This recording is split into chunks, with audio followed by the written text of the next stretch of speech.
The countdown.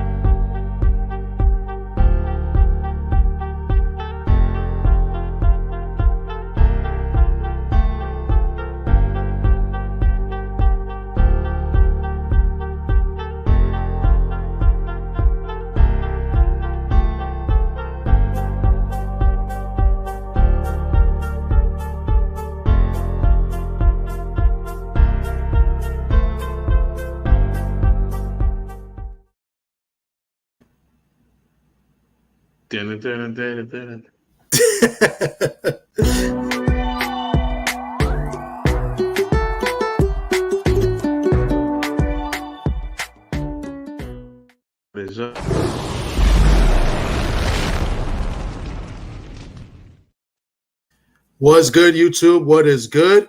Saturday, October the 7th, here. Instead of Friday night, we're here on a Saturday night. I'm here with my boy, Mr. Socrates Palmer, and we'll have a couple other people join us a little later. As you see, we got my man John Cena. John Cena came back to wrestle today. You know, big pay-per-view tonight in Fastlane. Cena and your boy, LA Knight, with a big win. Yeah, big win, right? And they defeated the Bloodline of Jimmy Uso and Solo. So that's why we started with John Cena. There's not much to talk about. We're going to recap last week's fights because that was the big fight, even though it didn't look like a big fight. But it was amped up as, you know, undisputed versus undisputed. And one undisputed showed up. The other one, as Pedro, our friend Pedro say, impersonated an undisputed champion, a champion in Jamel Charlo. First off, I see one person already in the building, my man Skywalker. Salute to you, Skywalker. Thanks for coming through. He says salute, saludos hermano, and to salute Socrates. And as people come through, I'll try to shout you guys out. We're just going to kind of get to it and, you know, talk that shit. You know what I'm saying? Probably some people on Facebook will probably join in as well. Salute to you guys if you're joining in. You know, this is kind of a surprise live because we didn't go live last night. It's been a kind of a crazy week this week. But, oh, look at my man Rod Neal, big Astros fans. He is from Houston. Rod Neal saying, let's go Astros. You know, Rod, we do know an Astros fan as well. And we have to hear him talk shit. So just know you're highly represented here in the Bronx with your Astros. So with that being said, let me introduce one of my best friends in the whole wide world, Mr. Socrates Palmer Jr. How you doing, sir? Good evening, my brother. How are you? Hanging in there. Got a little bit of a head cold or something. You know what I'm saying? So just got the hoodie on and just trying to sweat it out or whatever, getting headaches. But I'm living, I'm breathing, I'm still going, and, you know, we're here. Right. Can't stop, won't stop. Yeah, man. So let's start it off. We're going to start it off with some boxing, then we'll go into NFL. Hopefully D-Free and Judah Ben will arrive a little bit later. We'll do our football talks. Judah Ben, you know, we'll talk also, you know, some boxing with them as well. But yeah, we'll start off with last week Saturday. We were on last Friday, so we didn't get to recap the big fight. Jamel Charlo coming up from 154, went up to challenge the 168 undisputed champion and Saul Canelo Alvarez.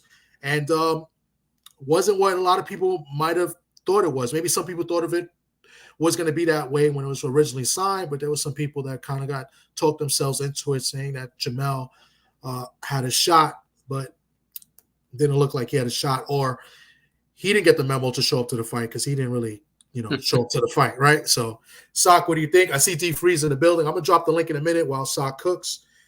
Salute. Mr. Shelton just came through. Salute to you. I already know what that video is going to be about, but yeah, salute to you, Mr. Shelton. Go ahead, Sock. I mean, you know, it was a disappointing evening, to be honest with you. I probably was in the minority originally when the fight was made. I thought that Jamel Charlo had a decent chance to pull off an upset, but you know, it was evident, you know, about the fifth round that it was total survival mode. You know, I know the catchphrase is lions only. Well, he was certainly a lion. He was a cowardly lion. You know, I think he was auditioning for the reboot of The Wiz. You know, so the Cowardly Lion showed up, and being a professional, he knew how to survive 12 rounds. And it's been a week. I'm sure the check has, at least part of the check is cleared by now, and it's going to be a good Christmas in the Charlo household. What can I say? Disappointed. Uh, it's going to take a lot for Jamel Charlo to redeem himself, and I don't think anyone's going to really care whatever he does the rest of the way in his career. I have to agree with you to in a sense. I think people will care if he went back down to 154, like he said, and I don't think that's happening. takes that the title. Um, we just have to see. I think Jamel gets a lot of the criticism that he's getting now is that because a lot of people kind of had faith in him. He talked a good game. He'd been wanting to fight Canelo for a while. Canelo seemed to have ducked him. When he passed over 154 and moved up, and they called for that fight, and not they, well, meaning him and his brother, and he got the fight, and he didn't show up to the fight. He's criticized other fighters. We've seen the Charlos criticize Tank, criticize, Wilder, and look, he went up there and he laid an egg. You know what I'm saying? And so as far as seeing, nobody cares what he does later on. I guess to a sense, a lot of people might root against him now, right? If he gets that fight with the winner of Zhu and Mendoza, let's see what happens. You know what I'm saying? He could redeem himself with a big win if he was able to win impressively, right? If he was to stop one of those guys. So I guess time will tell. But right now, the consensus is that a lot of people are very disappointed in Jamel Charlo, plain and simple. Yeah, I personally, I don't think it's probably a wise move to go back to 54.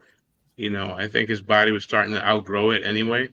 So if he goes to 60, which seems a lot easier neighborhood, I don't think there's anyone at 160 that necessarily pops, that you say, wow, like even a guy like Adames, I think he's pretty ordinary, I know that, what's his name? I can't think of another 60 without going to fight him, to be honest with you. Is So, Munguia, and that bum? Is he Munguia, right? another, A guy that's protected and a guy who's an exciting TV fighter, but I don't think he's anything special. Who else would they have? His brother, that's not happening. Yeah, it's like, look, other guys have come back from embarrassing performances, right? Yeah. My man Shelton, D. Freed, welcome to the panel. As you come into the panel, Mr. Shelton says, "Oh snap, it's Gary Russell Jr." And just in case, I don't know if anybody knows or people that don't know, he is actually related to Gary Russell Jr. So, but pretty funny guy. Salute, my man. D. Freed, what's good, bro? What's going on, Mike? I hear y'all talking about the Jamel Charlo fight.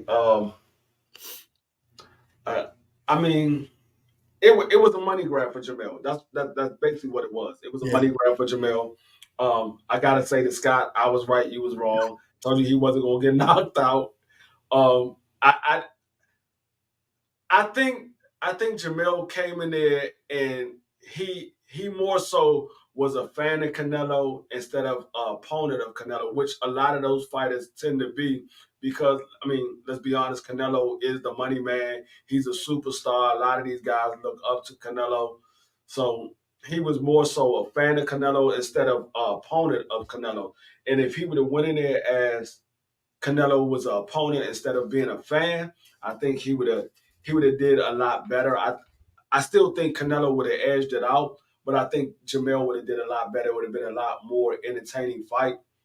But I kind of had a feeling this was going to happen. That's why I said I favored Canelo in the fight because I didn't know how Jamel was going to look at 168, and a lot of these guys tend to when that big spotlight is on you, they tend to freeze up.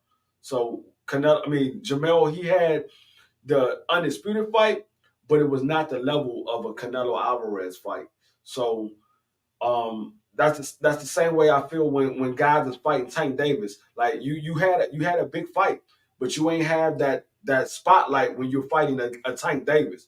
That big spotlight is on you. Everybody's watching you. You're the main event. Everybody's watching you, and that's how I felt with Jamel. So I had a feeling it was going to go that way. That's why I said I believe Canelo was going to edge it out. I didn't know it was going to be so one-sided. I didn't think Jamel was going to come in there and do what he did, but he did. I mean, and like I said, I understand he went in there for the money grab. But if you're going to go back down to 54, there's only one reason why you will go back down to 54. And the only one reason is to become a two-time undisputed by fighting Tim Tszyu. If you're not going down there to fight Tim Tszyu, what is the purpose? You didn't already beat everybody down there. There's no purpose of going back down there. You might as well move to 160. So unless you're going to fight Tim Tszyu, who was your mandatory before you fought Canelo, he was your mandatory. You didn't fight him because you had a hand injury.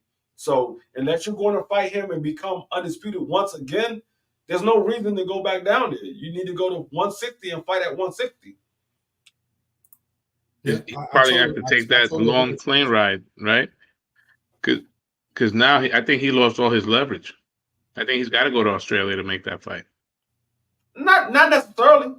No, not necessarily.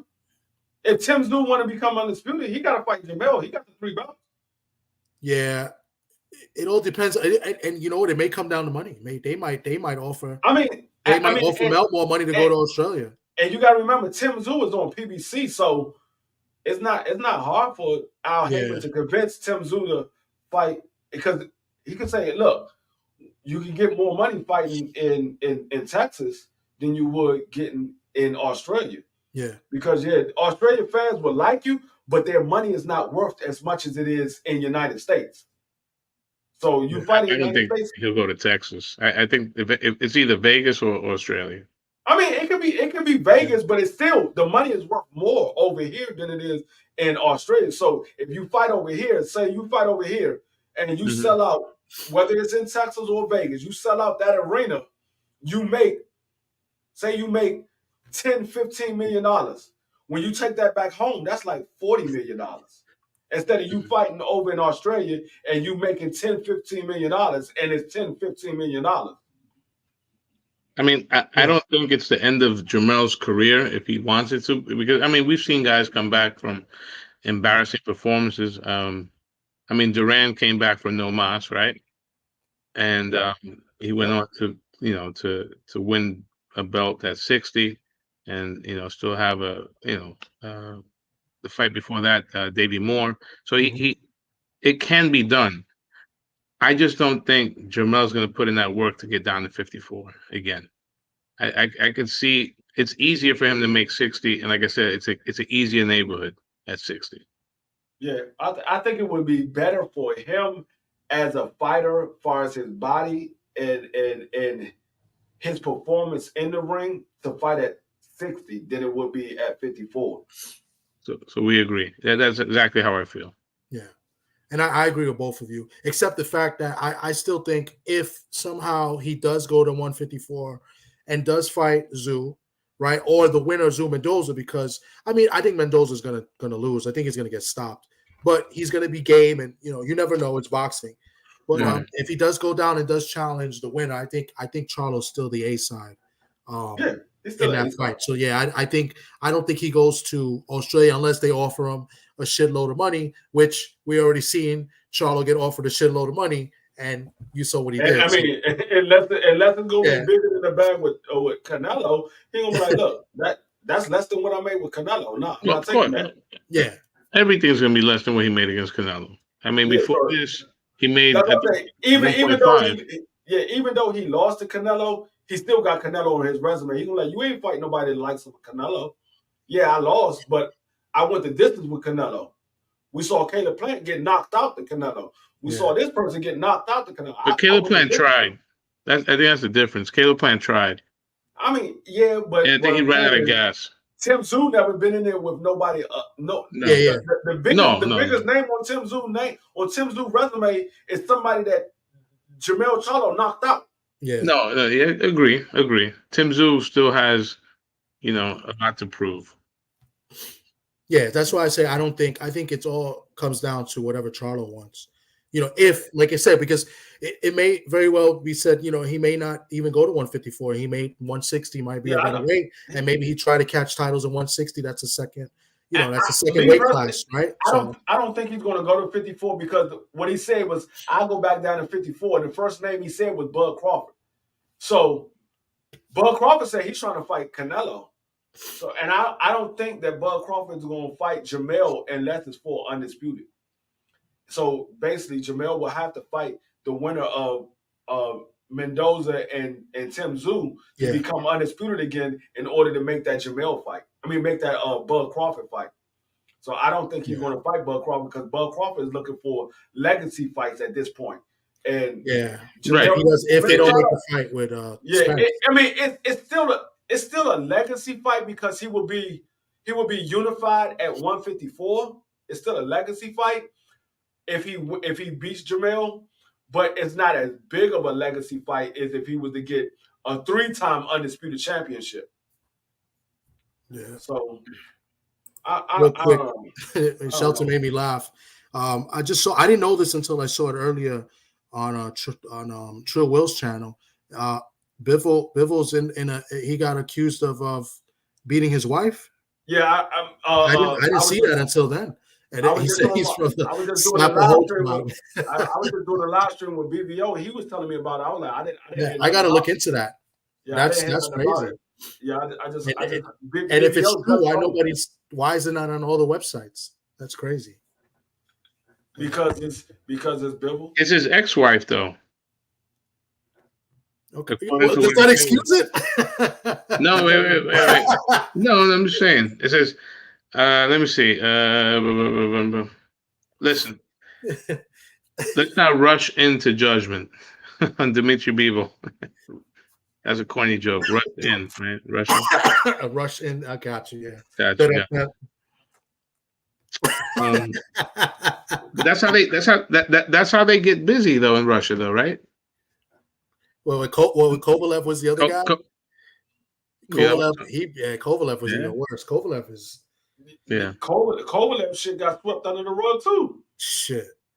Yeah. But Kovalev did much worse compared to anybody that we've heard.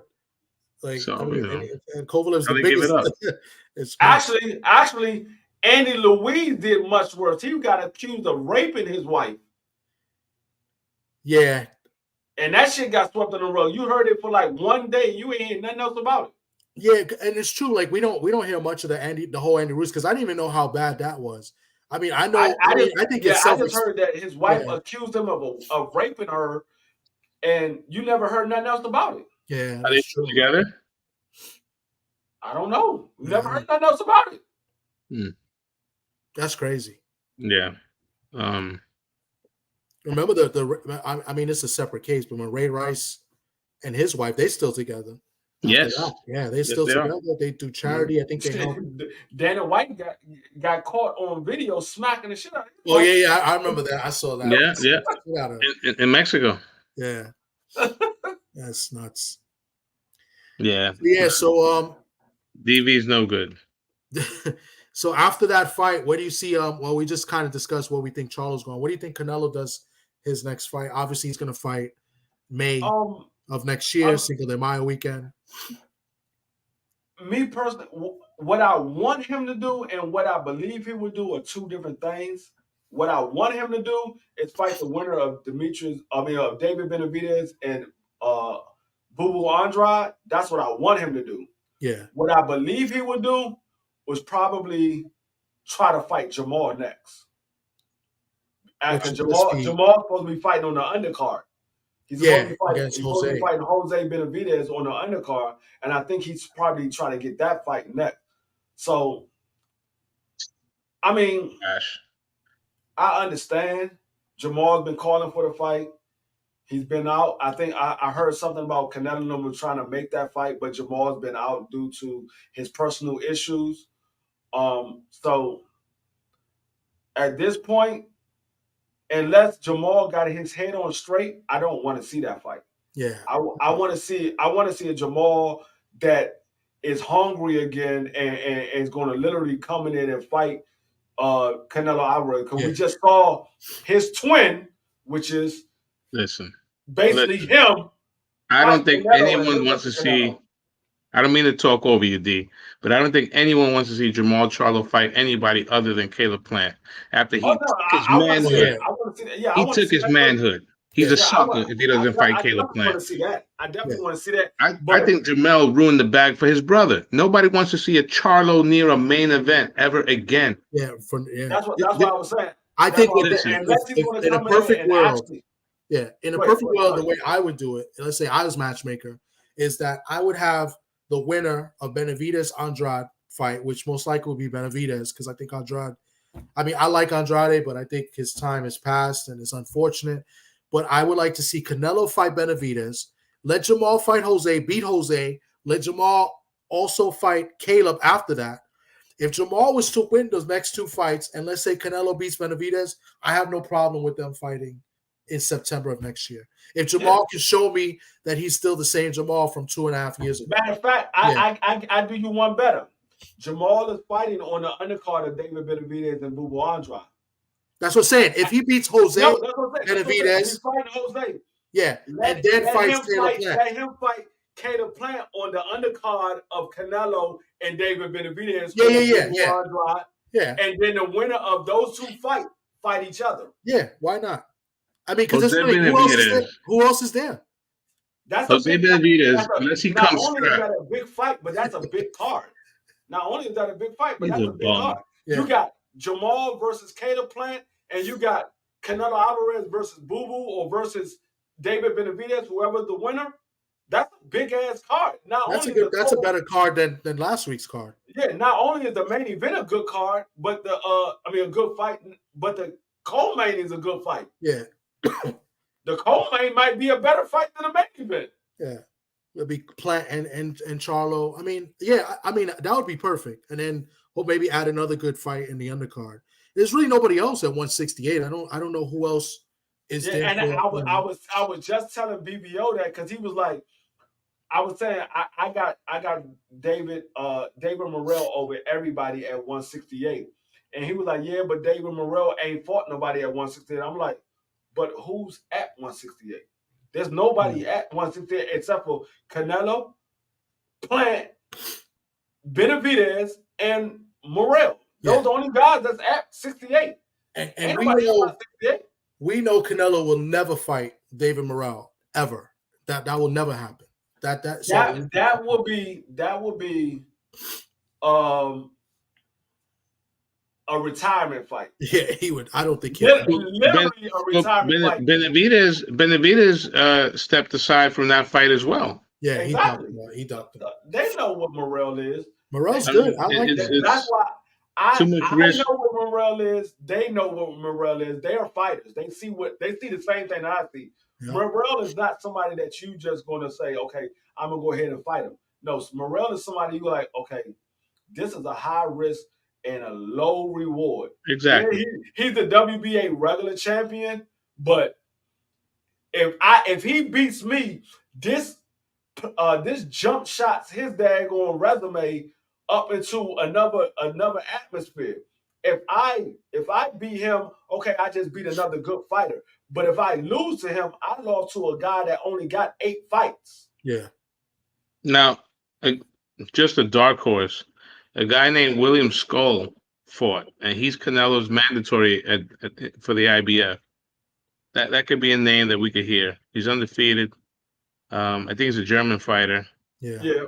But the only thing about that is the WBC already mandated the winner of Benavidez and Boo Boo to fight next. Okay. Because if they didn't mandate, they would have made Canelo have to fight him, because the IBF they use their mandatories. Yeah, from what I've seen. I mean, but the WBC already came out first and said that was going to be the next, or Canelo would have to lose his, Canelo would have to lose his belt.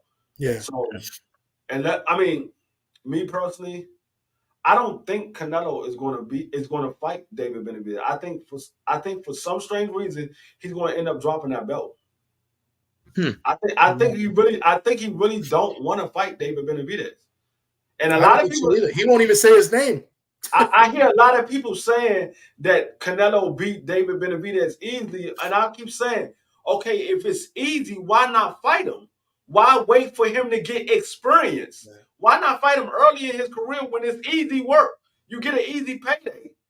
Now, I don't understand that. I will say this: David Benavidez is.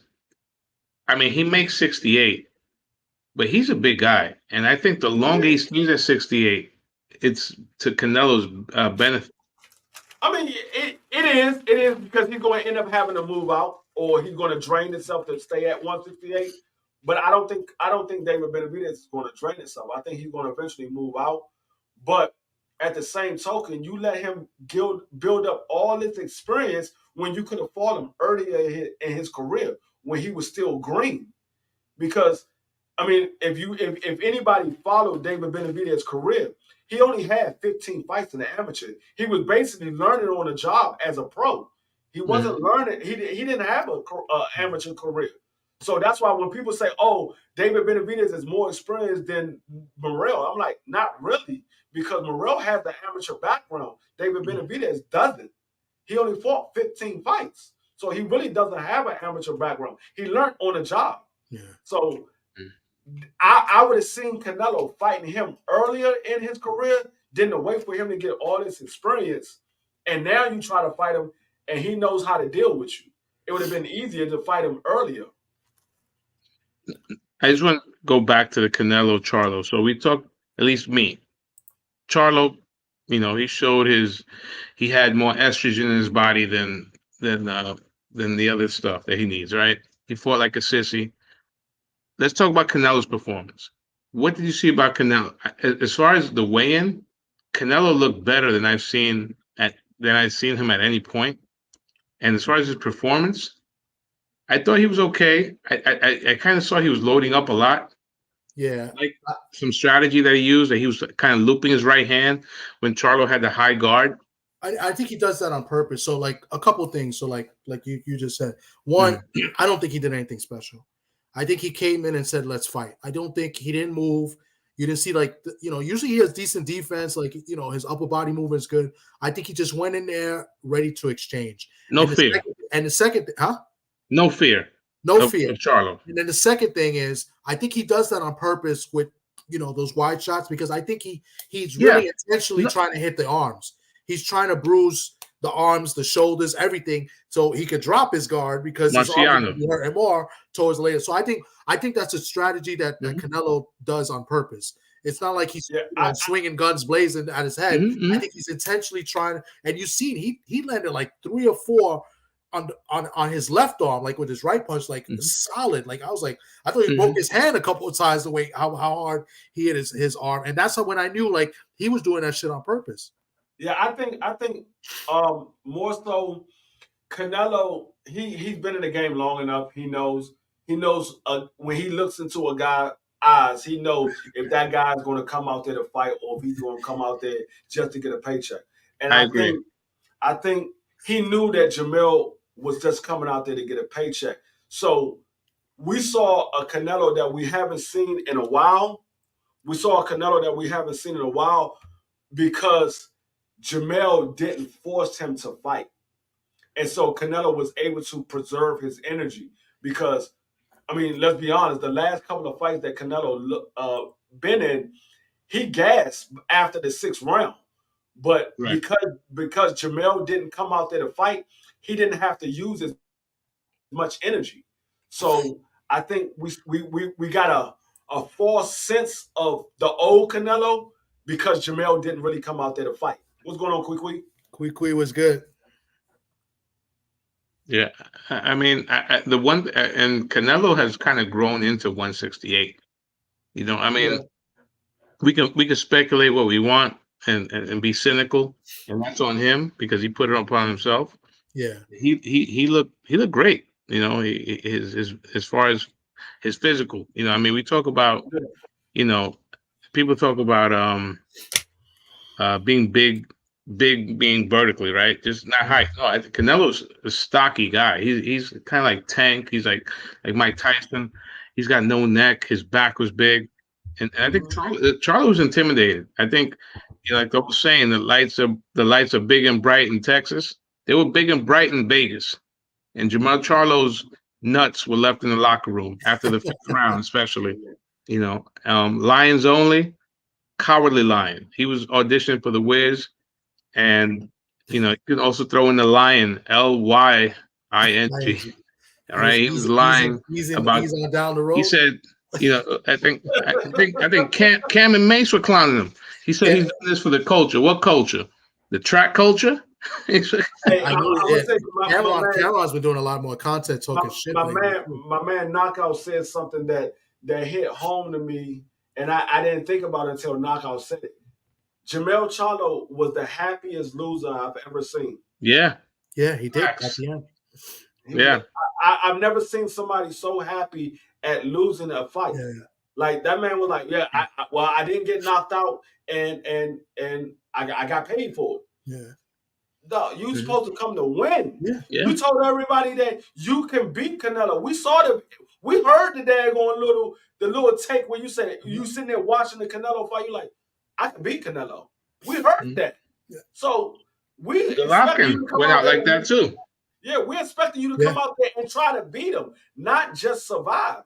Caleb Plant had a better performance than you did. Yeah. Mm-hmm. He came to win. And Errol Spence, who got smoked, at least he tried. I'm gonna tell you somebody who I believe is totally garbage. Had a better performance than Jermell Charlo, and that's John Ryder. I believe John Ryder is complete garbage, but he had a better performance than Jermell Charlo. He literally came out there to fight Canelo Alvarez. He didn't come out there to lay down. He was trying to win. Yeah, he didn't win, but he was trying to win. He went, and he got dropped like the way Charlo did, but he didn't quit. Yeah, he didn't quit. Yeah, Ryder got dropped, and they kept going. And let's face it, we wouldn't be killing Charlo the way we're kind of killing him now if Charlo didn't act the way he acted, with all the trash talk. And he didn't talk trash at this fight, which is weird. Usually he's more talkative in leading up to fights, but in this fight he didn't until the weigh-in. He said he was doing it for the culture, but but he's criticized other fighters. Exactly. He's got a big mouth. Doing something that he didn't do, and I think that's why he's getting it. And a lot of people wanted Charlo to do well. I'm not saying I didn't pick Charlo to win. I picked Canelo to win, but I put money on Charlo, and I showed you guys last week in the bets because I wanted him to do well and I wanted him to win. Right. So I think that's why he's getting he's getting what he dished as well, because he was dishing it as well, right? And I like Jermell, and the first thing that came to mind when I saw this fight was all that shit that you said about Deontay Wilder. Deontay Wilder literally tried to fight. Your ass did not try to fight. You can't sit here and talk about the next man and you're not trying to fight. Deontay Wilder didn't want to stop the fight. He wanted to continue. He got up every single time. Even the last knockdown versus Fury in the last fight, he got up. The referee waved the fight off. He would have kept going and got in the shield. He told his opponent. Yeah, he told his opponent, literally, do not stop the fight. If I die in the ring, so be it. My family already knows. Yeah, I'm coming out here prepared to die. Don't stop this goddamn fight. That man was literally trying to fight. Your ass ran around the fucking ring. And that's why I criticize him so much. And rightfully so. I like Jermell Charlo, but when you talk about the next man and you go and do the opposite of what that man tried to do, you have no way to talk about somebody else. Damn. And it's not just the media. His peers have criticized him. Terrence Crawford, shitted on him. Paulie Malignaggi shitted on him. Rightfully so. Listen, you reap what you sow, right? Like I said, it's not the end of his career, but it's going to take a lot of work for Jermell Charlo to regain the respect of the boxing community. And he literally got to go out there and prove that he's a good boxer to everybody all over again. And he's gonna get the opportunity. As long as he wants to fight, he'll get the opportunity. He's going to get the opportunity to fight for, if he wanted it, he's going to get an opportunity at a title shot at 154 to be undisputed again if he wants it. So the opportunity to be there. If he wants to contend for a title at 160, he will get it. So he's going to get the opportunities. It's a matter of is he going to capitalize on it and show that he wants to fight and continue fighting. And that's what that's what we're all going to wait for as fans. But right now, there's no interest in Charlo. I have no interest in him. Like, I'm disappointed. Right. And a little troll comment. Can we slow down Derek James? His get to the Hall of Fame. I'm just asking. No, asking for a friend. I think Derek James still gonna go to the Hall of Fame. It's not his fault that his guys got beat. He's still a good trainer. You can't take nothing away from the trainer because your fighter got beat, because you can only train your fighter. Your fighter got to go out there and fight. It's nothing that you can do about that. Yeah. You can be the best trainer in the world, but if your guy don't go out there and perform, that's not on you. That's on the fighter. And that's very much true, because in the fight, you heard Derek James tell Charlo, you got to do something. You got to at least push him back. You're going backwards every single round. He told him that. He said, you're going backwards. Push him back. Show him you want to be there. He said, he literally told him, push him and punch. And he didn't do that. It just, so like, you can't really blame James on that. And they added same thing happened in the Brian Castano fight. Jermell Charlo didn't listen to what Derek James said in the Brian Castano fight. In the first fight. Yeah, the first one. Yeah. The same thing happened. Yeah. He didn't listen to him. So, I'm not going to knock Derek James because two of his fighters lost, because he's not in the ring. He can only tell them what to do. If they don't perform it, or they're unable to perform it, that's not on him. That's on the fighter. Sock, let's see what Derek James and Ryan Garcia do. I'm very interested to see how that works out. Ryan Garcia gonna knock the guy out. He's got a full menu. He's got Garcia. He's got Anthony Joshua. So Anthony Joshua looked better in his last fight than he did in the previous fights. He looked better. He moved his head a little bit. I ain't gonna say it was miles above what he been doing in the past, but he moved his head a little bit. It was better. It wasn't a A-class performance, but it was better. I think Ryan Garcia is gonna knock the guy out that he's in the ring with. I don't think that this guy is going to put up a much resistance. I want to see what Ryan Garcia looks fighting against Tio, because they said that Tio and Ryan agreed to fight February on Super Bowl weekend. So if that fight is actually made, I want to see what Ryan looks in that fight. That's the fight that I'm interesting fight. What's interesting? Now that you're saying, you mentioned Tio, and then maybe Sock, you could look into this, and I could look into this, or maybe it already. Does Top Rank have a date already for December? Because they get the date of the Heisman. Yeah, and Tio usually fights. So I wonder if Tio's going to fight this year again. From what I heard was that Team Lopez pushed it back. Okay. That they won't be ready for that time. That's what I heard on. I wonder if they're still going to have a fight card. I think Top Rank is a machine. I'm sure they can. Top Rank will have a card. Tio just won't be on it. Top Rank. Yeah, because they usually fight on the day of the Heisman ceremony, and that's in December. So Tio's going through some personal stuff. Yeah. Salute Gabe. I think I already said salute, but what's going on, G5? I'll say it again. I wasn't sure. What's going on, William R? G5 and William Old School. They've been in the building. Thank you for coming through. So that was the main event last week. Do we want to dive into the undercard, and most notably Erickson Lubin and Ramos? That was a disgrace. And you know what? Ramos could get a little bit of blame, but those scorecards were ridiculous, because he did kind of let up in the last few rounds. But I really didn't think Lubin did anything the entire fight. No. And the scorecards had Lubin winning like 117, 111. That's insane.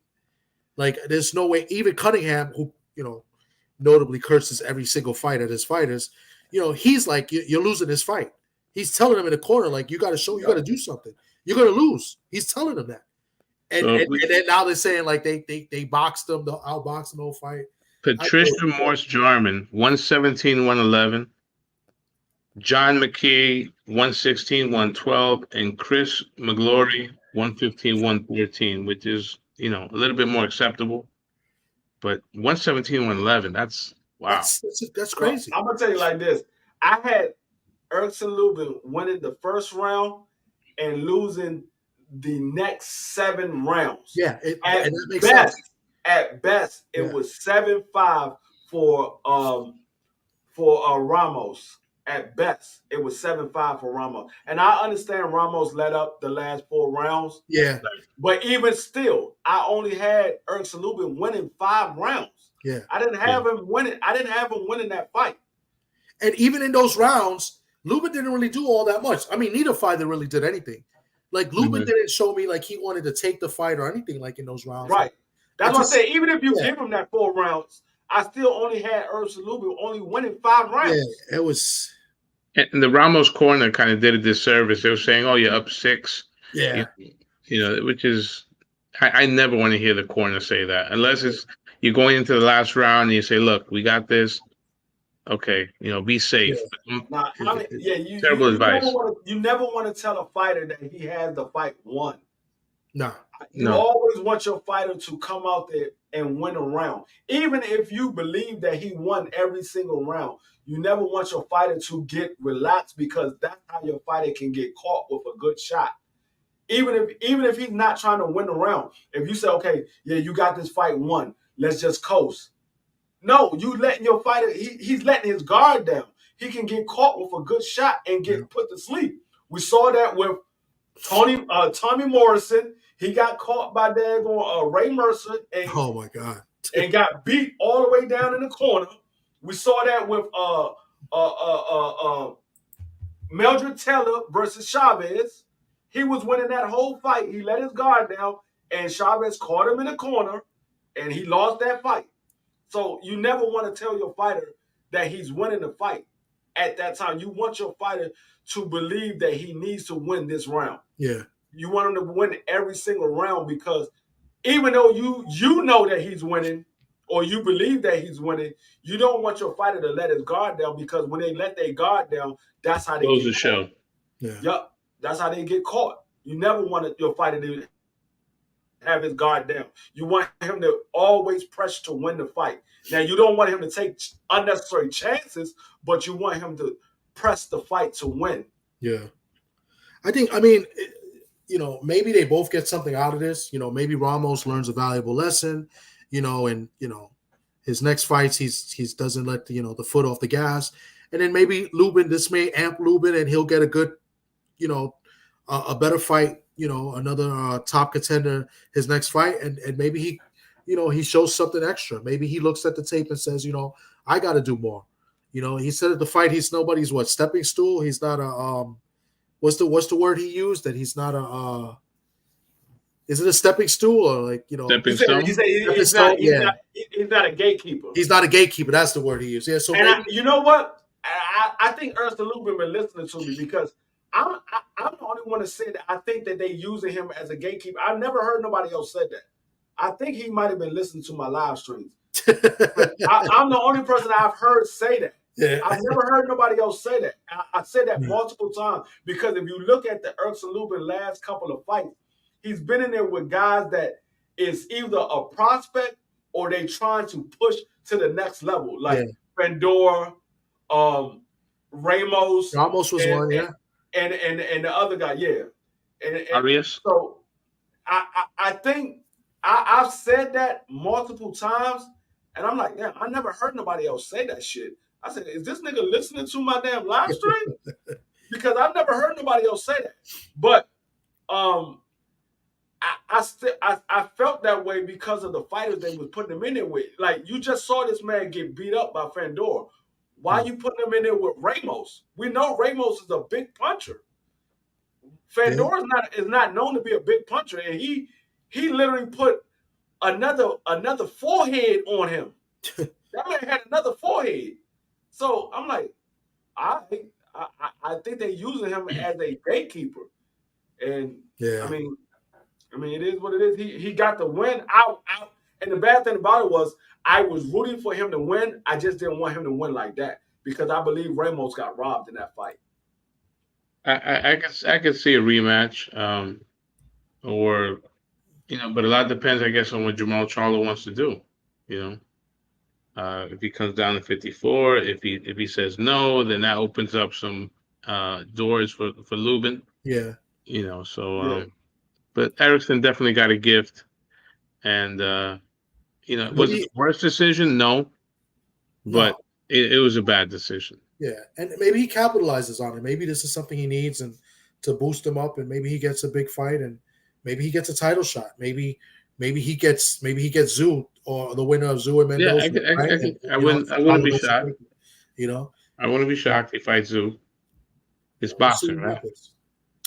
I think he's better off taking the Tim Zoo fight. I don't think he wants to take the Jamel Charlo fight. He got stopped by Jamel Amal. It was Jamel. Right? Jamel, yeah.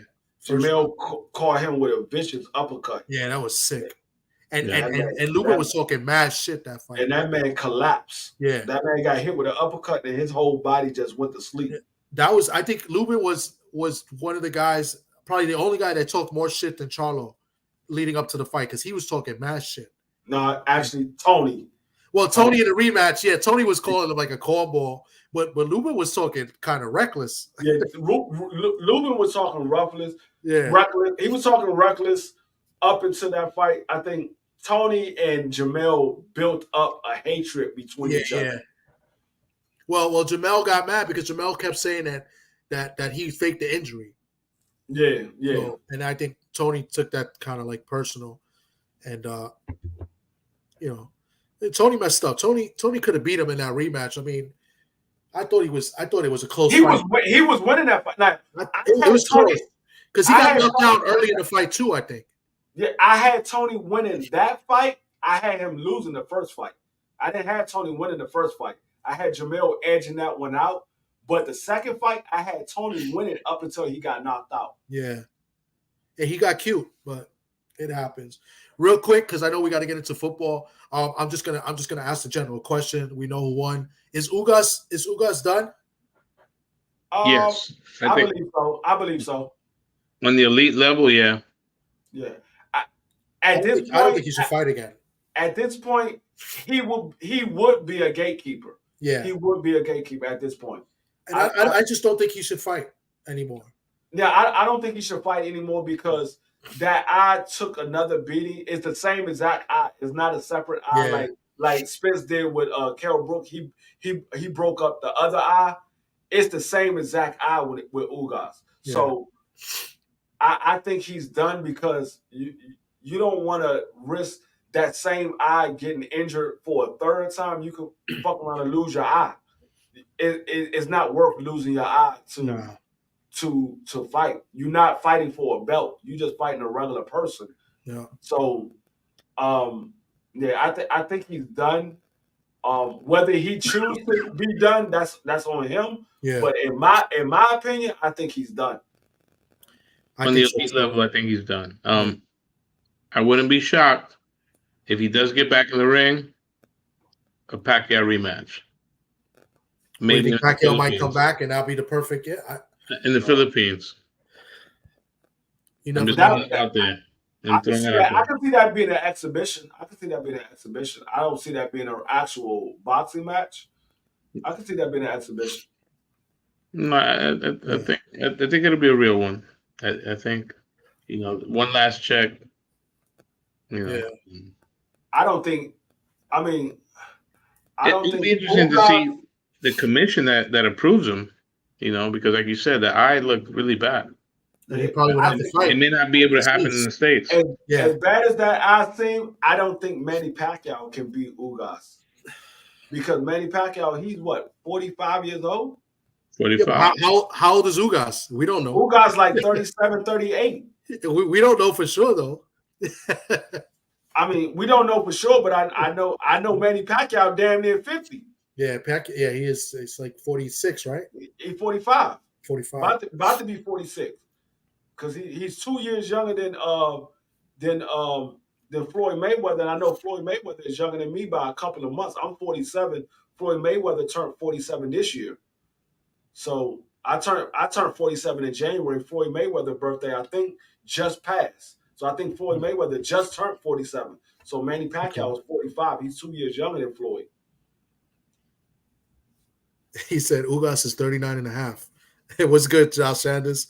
What's going on, bro? I see that. And speaking of, thanks, Josh Sanders just came in at the right time. Was going to segue it to football. I was going to mention Barrios real quick, but being that I see the Louisville, fucking Notre Dame, man, laid a fucking stinker. Thanks, Josh Sanders, for reminding me that my Notre Dame Fighting Irish, well, our Notre Dame Fighting Irish, everybody here is a Notre Dame fan on the panel, just laid an egg, and it's just very embarrassing loss. I mean, I know Louisville's now 6-0. They're undefeated. It was at Louisville, but still, this is a Notre Dame team. I think it's not the same team after the Ohio State loss. I think Ohio State took a lot from them. I think that loss took a lot from them. Last week they should have lost to Duke. If Hartman doesn't make that 13-yard run on fourth down, they lose that game. What makes it even worse is Maryland had a chance to beat Ohio State to redeem that loss for Notre Dame, and them motherfuckers gave it up. Yeah, like the third quarter, because it was tied at 10, I think. Yeah, it was 10-10 at halftime, and they just made some bonehead plays. Yeah. They had like 3 opportunities where they could have been up by like 14 points. I was like, okay. The Big Ten is very weak this year. I mean, it's only 3 teams that are pretty good, and they all play each other, I think, at the end of the year. It's Penn State, Ohio State, and Michigan. I really don't know how good Michigan is. Michigan hasn't played nobody. That's true. They haven't played nobody. Yeah, they haven't played anybody. Like, it's a joke. Next week they play Indiana. Like, Indiana's it's like ever since they put the playoffs in, it's like everybody's schedule got easier. It's crazy. This will be next week will be the 4th straight week Notre Dame plays a ranked team. 4 straight weeks. That's almost unheard of for a team that's not even in the conference. So they started off with Ohio State, Duke, Louisville was ranked 25, and next week they play USC. Yep. And USC's down right now at the half. Oh, they are? Yeah, they down. Okay. Early, I mean, it's a half, Texas lost today. That was kind of an upset. Ooh. Great game. Yeah, that was a big shocker. Yeah. I mean, that rivalry in Oklahoma, that's a huge win. Yeah. I don't think it's happening that way. Like, usually the better team has lost. I think the last couple of years. Mm-hmm. But that rivalry is kind of special. Extreme. Yeah. That quarterback, he was a transfer from Central Florida, the lefty. Played well. Yeah. Mm-hmm. All right. So we done with boxing? I was just going to mention Barrios. I think I like Barrios. I just don't think he's going to do anything and win any titles at 147 unless, all the titles are up and maybe he wins like wins a vacant title somewhere. But, he's not afraid to fight anybody, Barrios. I like that. He's actually to fight Boots. I was about to say that. He just actually said he's willing to fight Boots. I like that. I mean, I like that.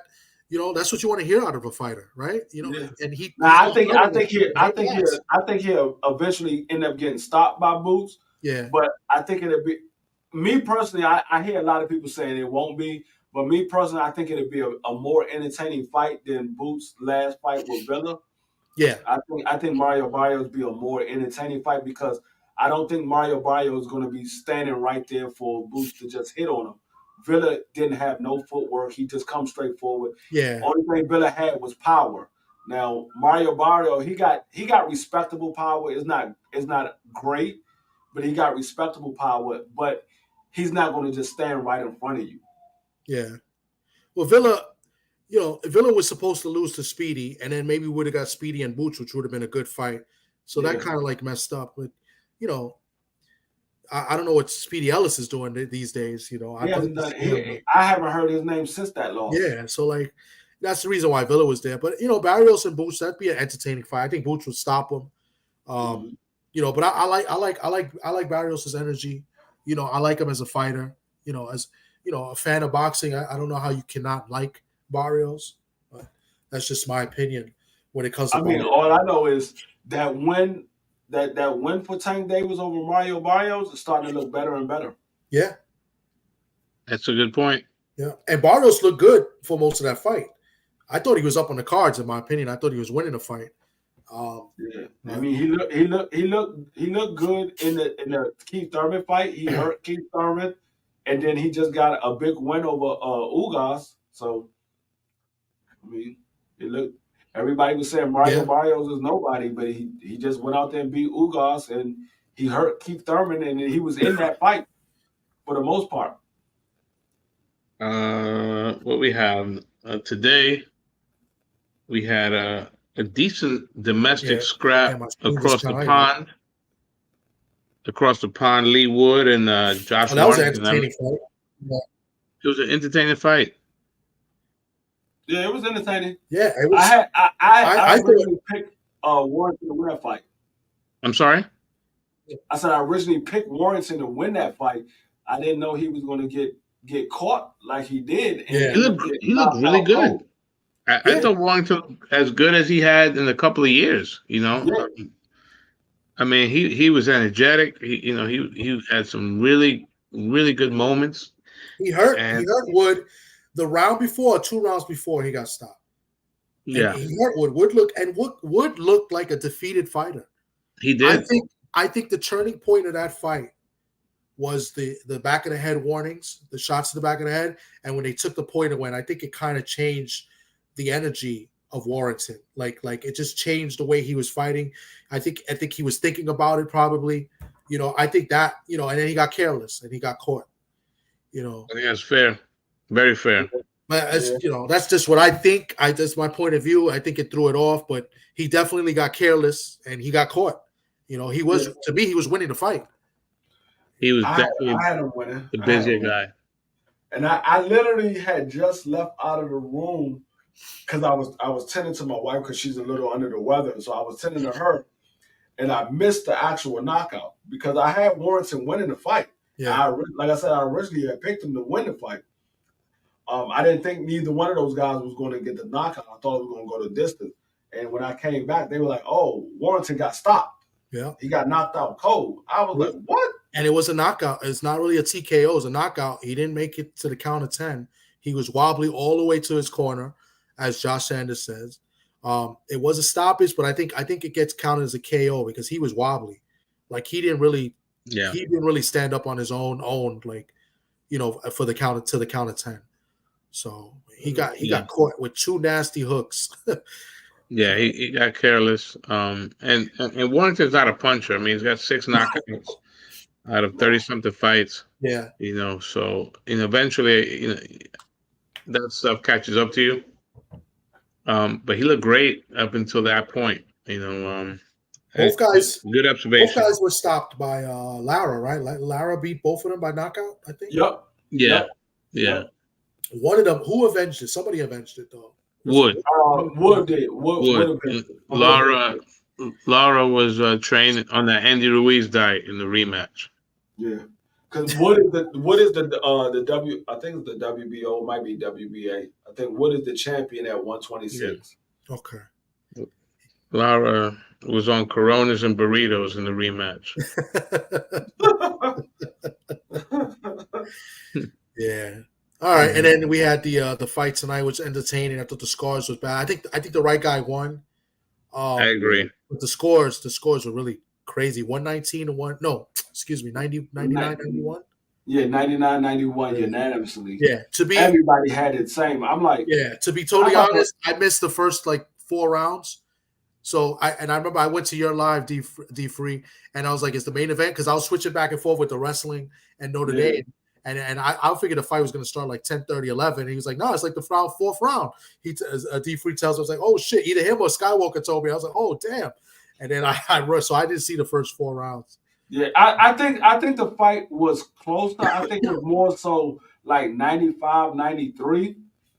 But I mean, I think the right guy won, but it was definitely a lopsided score. I don't think he won by that big of a margin because there was rounds where I saw Joe Smith literally, he looked like he was about to put Zorro out. He caught Zorro with some nice shots. I was like, damn. He hurt Zorro a couple of times that I saw, and this is I literally this is said from the 5th round on. It was like Yeah. 2 rounds that Smith clearly won. So, you know, I like I said, I didn't see the first 4 rounds, but I saw 2 rounds for Smith clearly after the 5th round. So yeah, I literally said in the live stream, I was like, Zorro looked like he forgot how to fight after that Bibble fight. Like Bibble took something from him because he was getting hit with clean shots, and I'm like, this dog, he's not moving his head. He's moving his feet, but he ain't moving his head. He was getting hit with clean shots. And he got a new trainer, Malik Scott. Yeah, that was a surprise. Yeah, I didn't know he was working with him. So. But I mean, what I said, what I seen that Malik Scott taught him was how to move his feet, because Zorro did a lot of moving that I normally don't see from Zorro. He was doing a lot of moving, but he still haven't moved his head. His head was still on the line, but his footwork got better. It's not great, but it got better from just standing there and taking shots. He know how to move and get out the way, but he just don't know how to move his head. Yeah, it was an entertaining fight. Yeah. I thought the scores were crazy. I think Joe at least should have got, 4 rounds at best. As a cruiser, I mean, only in boxing, right? 2 guys coming off of losses could fight for an eliminator. Yeah, I mean, that makes sense. Joe Smith. No, but was it eliminator because they fought it? No, it was an actual title. No, it was 10 rounds. It was a cruiserweight WBA title. No, it was a eliminator. I think it was like whatever it was. I mean, the WBA built it up as like, I guess that would make them the number 1 contender, whatever. Or maybe it was the number 1 contender. I had to buy it should have been 12 I saw rounds. the WBA title up there, so I thought it was for the title. So but maybe only in boxing. Yeah, maybe 2 guys coming off of losses, bad losses, right? Joe Smith got knocked out, and then Bivol slapped Zurdo around for 12 rounds. So, like he did his ex-wife. Yeah. I had to throw that in there. Right before. Yeah, but that's why I was surprised. I didn't think anything was on the line because it was a 10 round. Usually eliminators are 12 rounds as well. That's weird. Yeah, I thought that too. I was like, damn, it's only 10 rounds? Yeah, that's weird. Yeah. I know they fought the catch weight. They couldn't go over 191, I think. I mean, but then again, you got to remember at cruiserweight, there ain't really nobody there neither. Who's the cruiserweight champions? Is it the Sweden guy? Is he one of them? Don't know. Oh my God! Why can't Badu Jack? Badu Jack is one champion. He's one champ, yeah. We don't know. I don't know why I keep forgetting his name. I just know he's from Sweden. Badu Jack is one champion. Yeah. We don't know about none of the other champions. And I know he's good friends with the African dude. The African dude that Canelo was going to fight. Yeah, but he beat him for the title. Yeah. Yeah, I mean, no one. The African dude, didn't he just lose? Oh, that's who Badu beat, right? Yeah. Badu Jack beat him. Yeah. Yeah. The cruiserweight division really hasn't been anything since like Usyk. Yeah. Usyk, and then before then, it wasn't nothing since Holyfield. I think. Yeah. I mean. What about the Haymaker? You didn't like the Haymaker? Right. Yeah. A couple of O'Neal Bell and John McMormack. I mean, cruiserweight is like the forgettable division. You don't remember nobody that's cruiserweight. You hear about cruiserweight, you're like, oh shit, they fighting that cruiserweight. Just gain 5 more pounds, you could be a heavyweight. Yeah, the last one that I liked was David Haye, and then David Haye he disappointed me in the fucking heavyweights because I really thought he was going to beat Klitschko, and he fooled me. But this guy, Marco Hulk, the German, he was there. And the guy that Haye beat, because remember he unified versus him, the guy from Enzo Maccarinelli. Enzo Maccarinelli or whatever. I thought David Haye was going to be. I thought he was going to be Anthony Joshua. Or Vladimir Klitschko. Did he fight? He didn't fight Joshua though, David Haye, did he? No, he never fought him. Yeah. I thought he fought Vlad. He was supposed to fight Fury too, and then he pulled out that fight. Yeah. I thought he was going to beat Fury also. Fucking David Haye. He's always disappointed me. Fuck him. But real quick, William Old School, I think he did pick Barrios versus Ugas last week as well. but he keeps saying, just wanted to note that. But, Yeah, Barrios has been picked getting Ugas. better each fight. That is true. Yeah, I picked Ugas to win that fight. I thought Ugas would be the I bigger, did stronger too. fighter. Yeah. All right, guys. So let's go from boxing and let's go to the league where they play for pay. I'm a little fucked up. I'm sick. So I'll just go over the standings before I pull it on the board.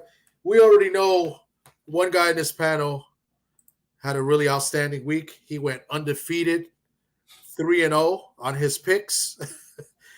And that was my man D Free.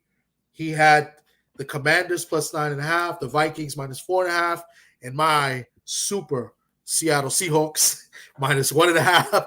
And D Free, you Salute. get the congratulations. Gotta pat yourself on the back right there. 3-0 on his picks. He's in first place with a record of 8-4, followed by me in second place. Last week I went 2-1. I had the Chargers minus 5. They covered. I had the Cowboys minus 6. They covered. But I lost with the Chiefs minus 9. They won, but they did not cover the spread as they only won by 3. So I am at a record of oh shit, I just lost it. So you're 8-4. I know I'm 2 games. I'm at 6-6. And Sock at a record of 5-7. He went 1-2 last week. He took the Dolphins, who got smoked. The Eagles minus 9.5. The Eagles won, but did not cover. And he took the Jaguars minus 3. They covered easily versus the Falcons. So there you have it right now from last week. We're going to go into our picks. So D Free is up first place with a great record of 8-4. I'm in second with a 500 record of 6-6. And Sock is at a third place, 5-7. All reachable. Not running away with it yet, D Free. So take it easy. And let me get the on the board. Damn, man, my nose is really messed up. Fucking, I'm dying over here. Let me see. Is this it? Let's see if it automatically saved. Nope, that's last week. Good job, Tom. Gordon, let's see. How do I get rid of this? Hold on. Remove from studio. Let's try this again. I gotta upload it from the file. Any games you guys looking forward to this weekend? My team does not play. We got the bye week, so and I'm looking forward to the Miami versus the Bills. Actually, 2 games: Miami versus the Bills and Dallas versus the 49ers. But Miami Bills happened already. Unless you have it on your DVR, I won't spoil it for you. I mean, not Miami. I mean Jacksonville versus the Bills. Yeah, that's a good game. 9:30. And that's a second week in a row for the Jacksonville playing in England, in the UK. That's an advantage. I mean, if you think if they didn't, you assume they didn't fly back. I don't know. That's a good question. They're going to end up being an overseas team. They played overseas more than any other team in the league. And before we got on, Sock did mention that because of the owner. Khan. Okay, is this it? Yeah, Khan. The Khans they're British. Let's see. Is this better? Let me know if you see it better this way. Is that good, guys? Yeah, that's good. All right. And then let me know if you want to go to the next slide. So the way we've been doing it, if you have a good week or if you're in first place, last week I think Sock led off because he went undefeated. Well, D Free went undefeated, so we let him go first. And this week we can do it a little bit different. We'll give you the option if you want to go first because we do a snake draft. So with our picks. So, maybe you don't want to go first. Maybe you want to go do the back-to-back picks. So we'll leave it up to you, D Free. You could make the choice of who goes first this week. Let me see the other slide. Okay. So it's less games this week because we got teams on buys this week. The Tampa Bay's on a buy. Seattle's on a buy. Oh, my nose is killing me. I'm going to take... Oh, let me write this down. I'm going to take Green Bay over the Raiders. I like that pick. I was looking to take that pick. That's the Monday night game, correct? Yep. Yep. So the Green Bay Packers. Green Bay plus 2.5, plus 2 points. Wow, the Raiders are favorite. Wow. It's a home game. Although it's home game for fans. There'll be more Packer fans than Raider fans. Probably. All right, I'll go second. Sock. Sorry about that. You're in last place, so you could pick twice. Okay, give me time to think. I was really looking at this game because this team has proved me wrong because I was shitting on this team pretty much all preseason. And I said the Bills would not be as good, and they've since the first week that they lost to the Jets, they played extremely well the next 3 weeks. So I'm going to take the Buffalo Bills minus 5.5 against the Jaguars. Fraud. Mm-hmm. What you said? So you're a fraud. Well, maybe I'm jinxing myself, right? And then the Bills under. So they got 5.5. Wow. I'm looking at the ESPN line. They got them at 5. Okay. Yeah, this is from DraftKings. So this is what we've been using every week. We've been using the DraftKings lines. All right, Sock, it's on you, bro. You got two games. I believe staying in the comforts of the UK, there is an advantage. So I'm going to stick with the Jaguars. Oh, so you're going against me? Yes, I'll go against you. Plus 5.5. Yes, and I guess you like this line better then because I can see that being a field goal game. Okay, give me the Jags plus 5 at 5.5. You get it at 5.5. Oh, yeah. Although it's a Bills home game, technically. Yeah, it's insane. Bills home game, but it's really nobody. But I'm picking Jacksonville. I think they stayed in the UK for that week. I think that's going to help. I get the second game. Okay. Sure. Let me know if you need me to move the slide.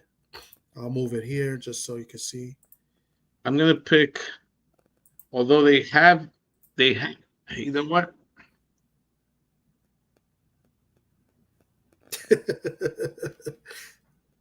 I'm going to pick the Eagles over the Rams, although the Rams have been a lot better than what people have thought. Yeah. And they're playing at home. But I just think Philadelphia is better than the Rams, and I think 4 points is a doable win. So Eagles, I have the Eagles here at what is it here? -4. AJ Brown. I mean, just shut up. I mean, what do you say? Just a diva. Just shut up. You're not Jerry Rice. Oh, AJ Brown? Yeah, you're good. You're not Jerry Rice. That's what we need to get Brett up on here so we could talk shit because he's a coward, fucking Eagle fan. I'm sick of Brett. You see how he's talking shit today with Michigan and nobody gave him any attention. Yeah, I didn't sell it. Yeah, I wasn't selling it either. Yeah, fuck him. Fuck Michigan. Fuck Brett. All right, it's fine.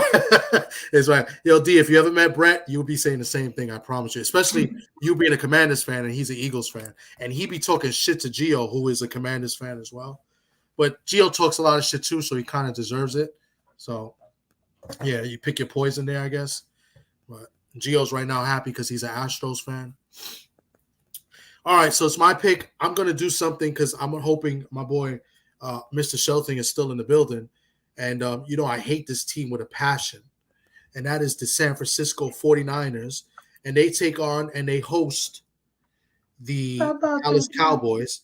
And I believe it's either 3.5 or 5.5. 3.5. It's 3.5 for the San Francisco 49ers. And I am going to take the San Francisco 49ers minus 3.5. You hear that, Mr. Shelton? I am taking the 49ers. He's probably not even here, but I will clip it and I will text it to him after the show, and I will tell him that I'm taking the San Francisco 40. Oh, he's there. The San Francisco 49ers, the Niners over everybody, over the Dallas Cowboys. I just think they have the Cowboys number. They own the Cowboys of late, And the Niners are rolling right now. They're running the ball really well. I'm taking them. And it's a little part of me that's doing the reverse jinx here. So I wouldn't mind if they did lose. So I'm putting a little extra whammy on it. But honestly, all bias aside, I just think the Niners are a better team. And I just think they just own the Cowboys. I hope I'm wrong, though. But I'm picking the Niners minus 3.5 as Shelton goes in on my Seattle Seahawks as he usually does. You finally picked the right team. I'll never pick the Sea Chickens.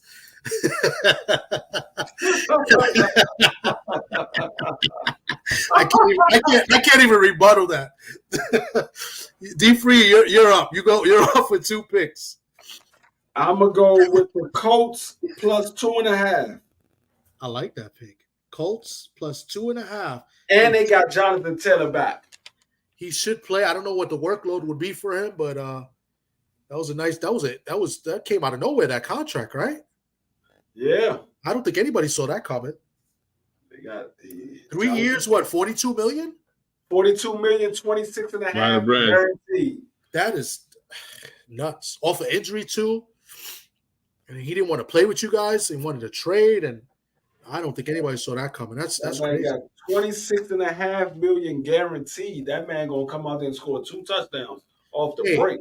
Good for him, right? I don't hate on people getting paid their money, so good for Taylor. But I like that pick plus 2.5, the Colts. Yep. And then your third and final pick. Let me see the other slot. All right, you got this one and this one. And then you have, we did the, so I'm missing one. I'm sorry, the first one.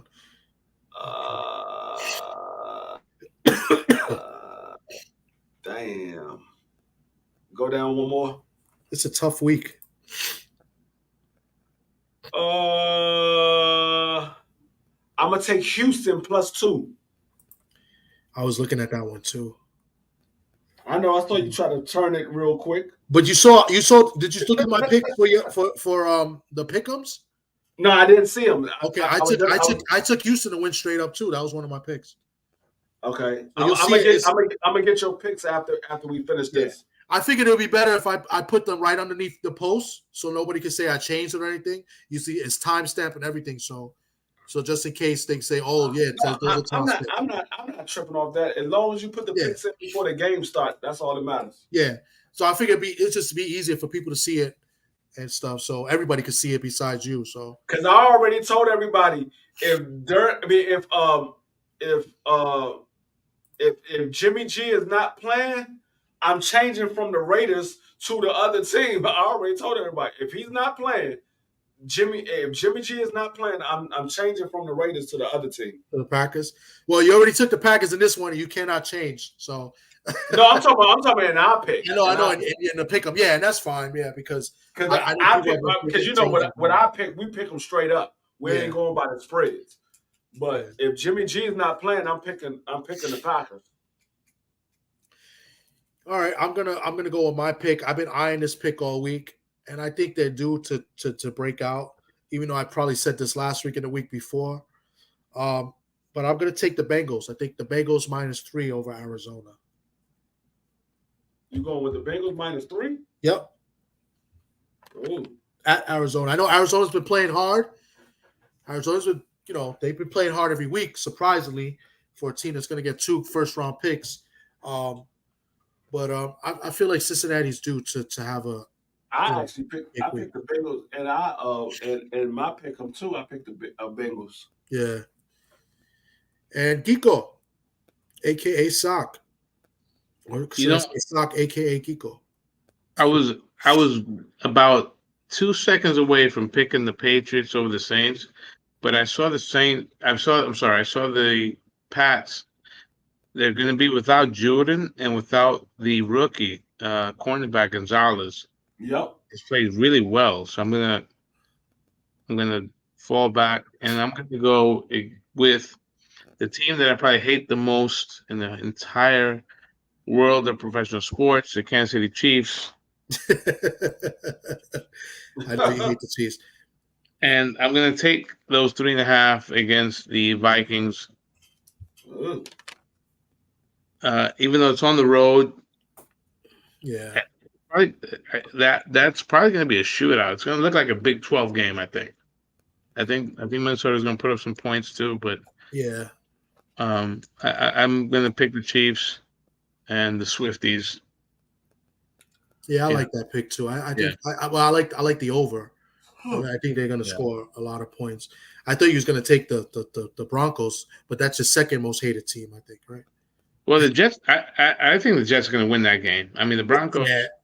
Yeah, I think the Broncos are trash. Yeah, I picked the Jets to win outright too in the pick'ems.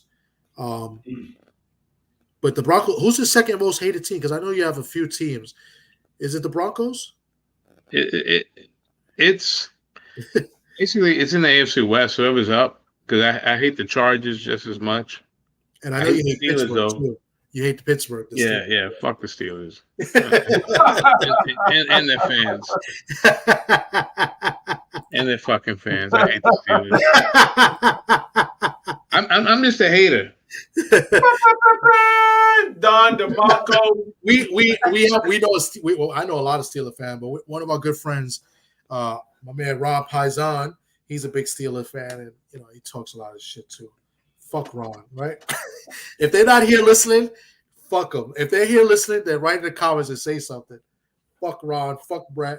Malvin was supposed to come through, but Malvin, I fucked up because we didn't do the live yesterday. Malvin would have been on. He would have talked about the Cowboys a little bit. He's a Cowboy fan. So I won't say fuck Mal, but Brett and Ron, fuck them. Fuck them. Especially Brett talking shit about Michigan. Fucking asshole. Hold on, let me fix this. But yeah. What's up? And my man William Old School, he said, should I pick the Patriots over the Saints? Patriots 27, Saints 6. I may regret that, Will. But William, William Old School is a big Saints fan. So he's Well, here's the thing. Derek Carr has never played well against Bill Belichick.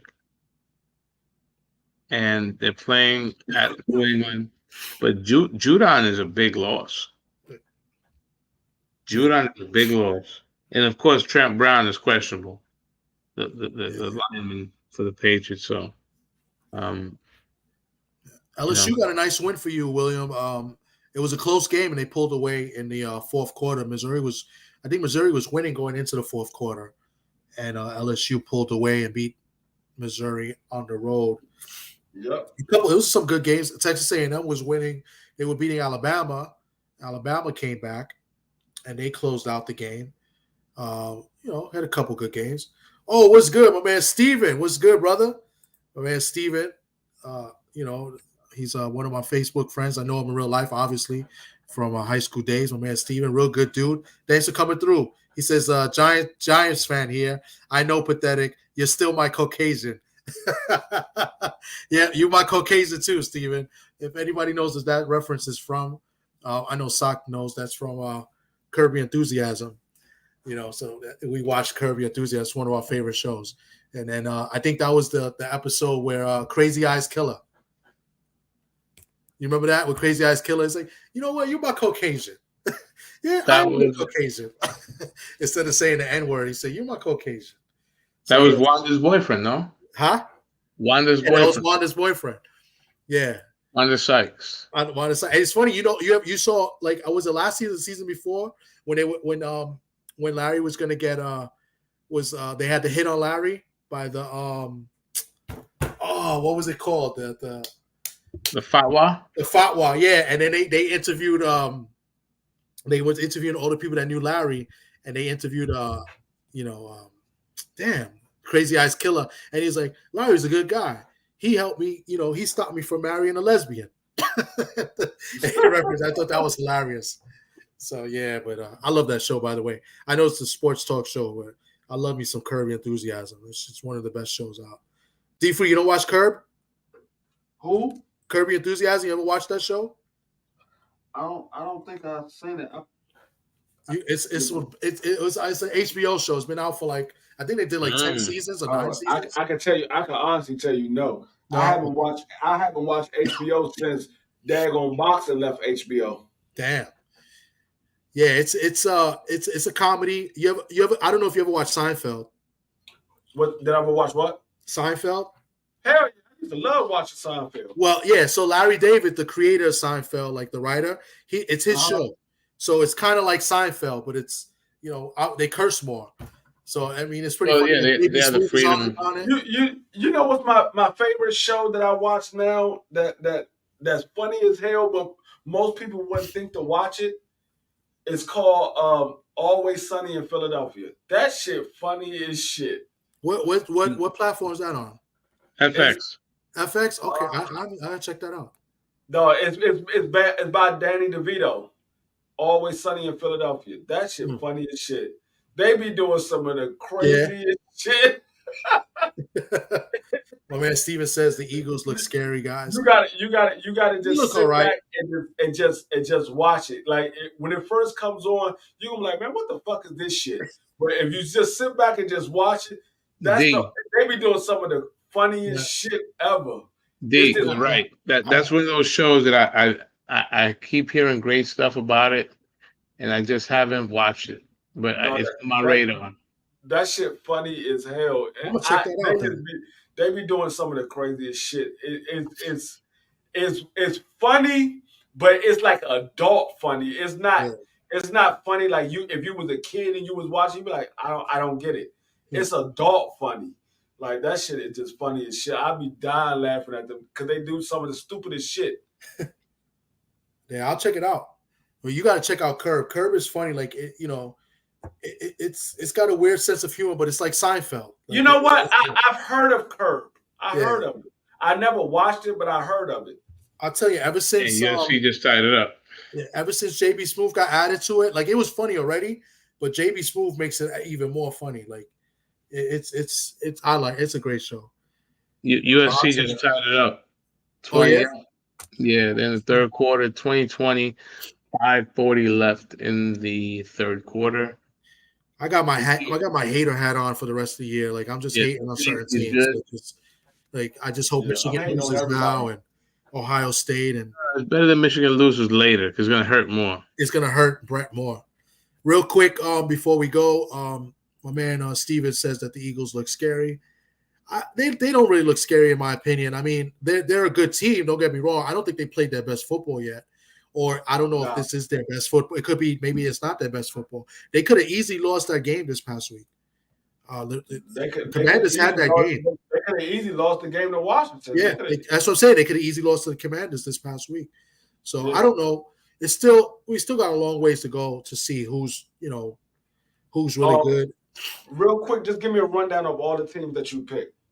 On your joint? Yeah. Hold on, let me just go to your joint real quick. And then I'll go to William Old School before we end it. Hold on one second. We're talking about LSU. Let me just go. I'm in another tab, so I'm not looking at the screen. I just want to go to D Freeze joint and show my list. Damn, man, my fucking nose is killing me. I'm going to have to take something. Ave Maria.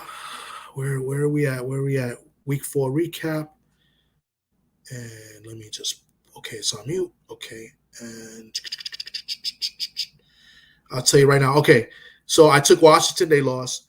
So I got, you want me to just yell it out? Yeah. All right. I took the Bills. Okay. The Ravens. Okay. Lions.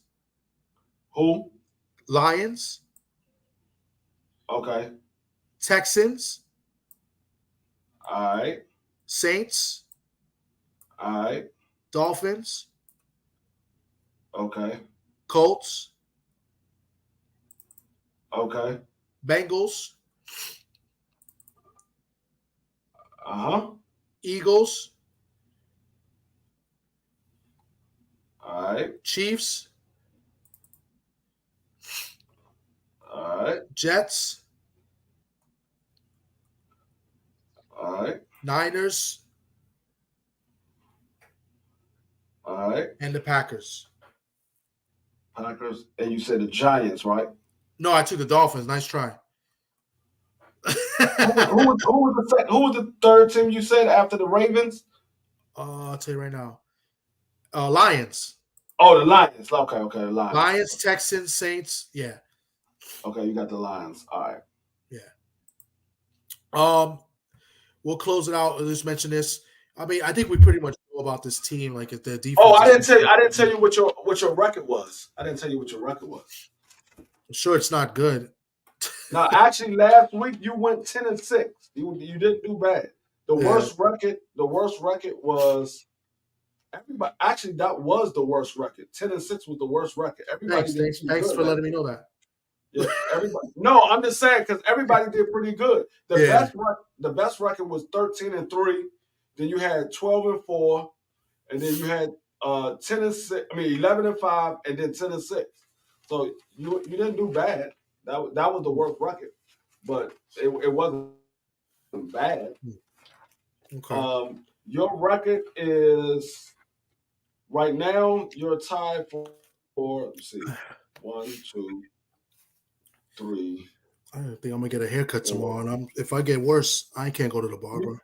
You tie for fifth place at 23-18. Motherfucker, who's in first? You? No, 88 is in first, 29-12. Southern T is in second, 27-14. I'm tied for third with A1 at 26-15. It's a long season. Like first, from first place to fifth place is a difference of 6 games. Yeah, and it's a lot of games. So it's a difference of 6 games. And then I've been taking crazy picks. This week I don't think I took crazy picks. The only pick that you picked that I didn't see nobody else take was the Jets. And wow. Yeah, nobody took the Jets. That's weird. That's crazy. I would have thought somebody would. I think that's a pick of game. Yeah, that's the only one. Nobody took the Jets. Yep. All right, so that's good. I can gain ground. That's good. At least one game. That's the only one that you took that nobody else took. Everybody else took the Broncos. Wow. Okay. All right. Yeah. That's cool. I like that. Real quick, William O. School, Thomas, one big issue with LSU is the defense. They can't figure out how to. They can't. We've been saying that for a few weeks. Their offense is a college playoff type offense. Like LSU's offense is legit, but they can't stop anybody.